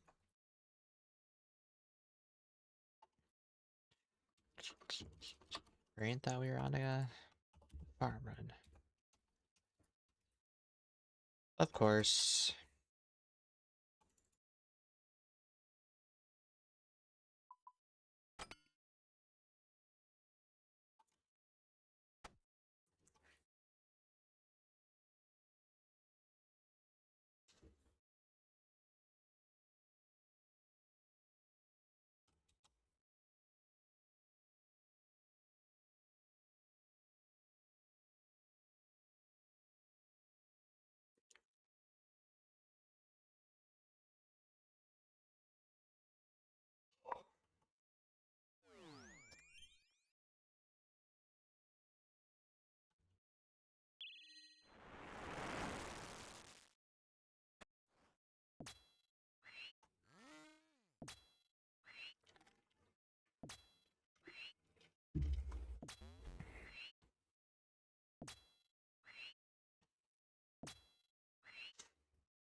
Why are white berries highlighted?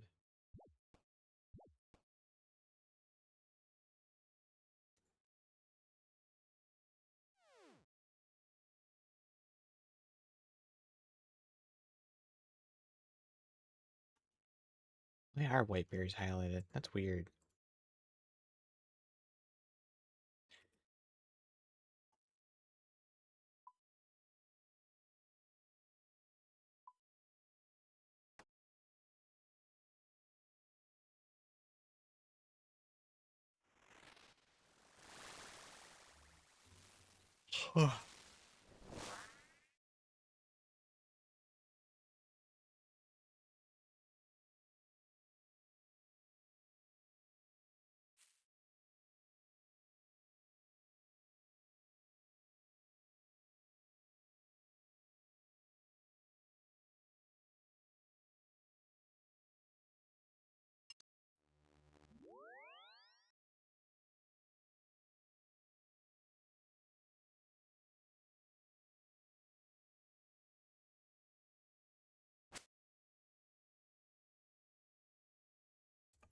And when these clues are like 12 steps or 13 steps long.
Is there not a spirit tree here? There is. I'm gonna change this one to be spirit tree.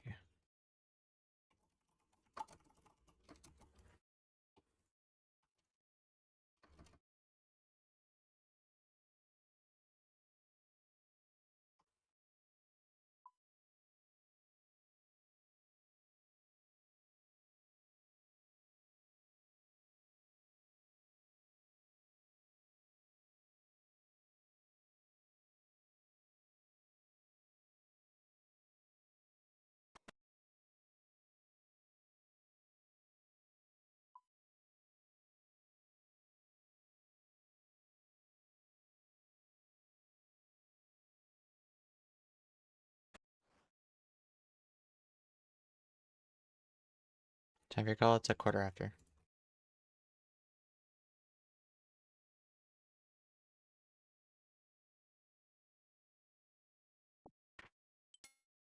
Yeah, I was thinking about that. I'm surprised most things when they have appointments, and maybe this is just a thing with government related type crap, is that if it was a business and you had an appointment upcoming like that at a specific time, and especially if it was a you need to answer this call, don't miss it. Make sure you're available at this time. It's super, super important. They would have sent a text or a reminder thing either today or 20, 30 minutes leading up to it saying, hey, you have your call at X time coming up. Don't miss it. Nothing. So I don't even know if they are going to call. I'm assuming they're going to, but it's just I'm used to working with actual businesses and stuff that if you're got an appointment coming up, there's a reminder the day before. Sometimes there's a reminder an hour before. Because businesses have found out that if you do that sort of thing, you increase the chance of someone actually following through with their appointments and whatever. Government, on the other hand, it seems like they don't really care.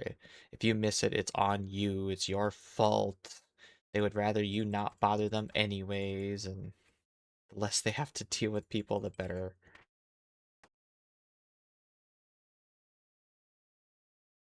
Kill any guard in East Ardoyan. Anyway, so we got 2 clues left. We'll open them, and then we'll have to call the stream.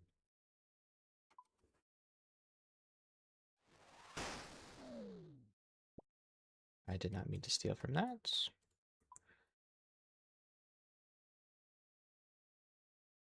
I don't even know if that's even worthwhile teleporting here, given basically the same distance and do I don't know. Makes me feel better that I have the teleport, man.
I'm rich in experience, poor in wealth, that lady said.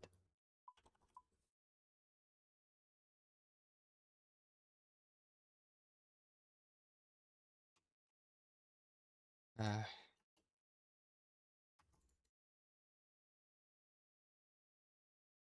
Actually, this is no longer true. This is Slayer Tower now. Do I have that ring? I do.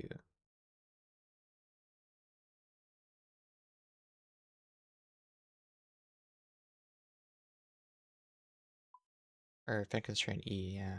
Yeah, it's probably better for, yeah.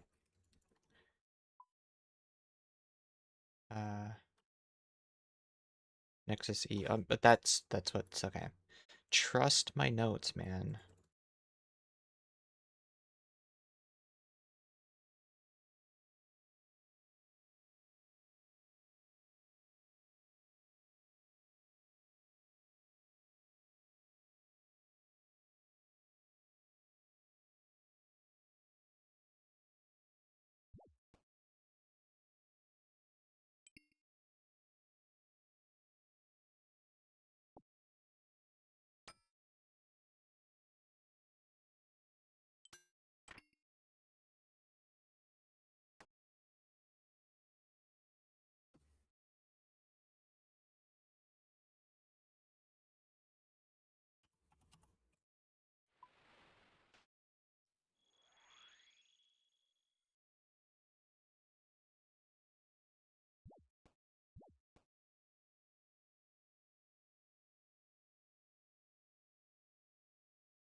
Stop giving me long runs and annoying shit for medium clues, please. Just let me be done. Oh, I gotta go pick up my Sherlock too. I can't leave that on the ground.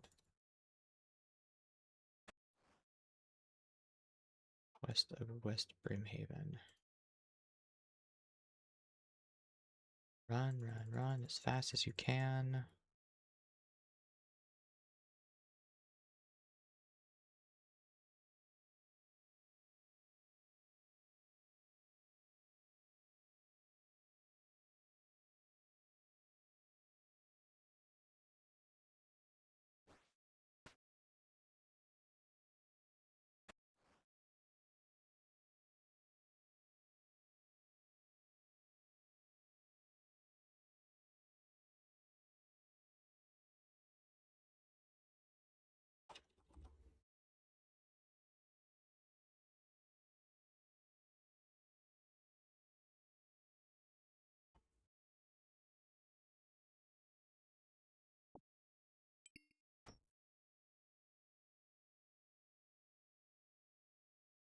Oh, all right, there we go.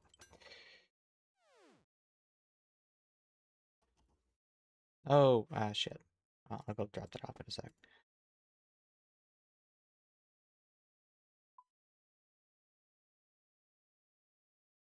All right, rapid fire. Go, go, go.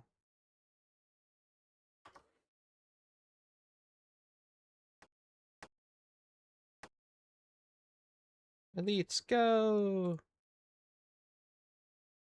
That's money and uniques, but nothing new. Unfortunate. All right, so we're gonna end the stream here. I gotta take a personal call. Won't be off the rest of the afternoon. We might play some blueprints later tonight, potentially. So keep an eye on the stream for that if you're interested in that. If not, we will see you tomorrow when we go back to Fasani for another 30 plus KC. And I think Frost Haven also returns tomorrow afternoon as well. So anyway, thanks for watching. We'll see you tomorrow.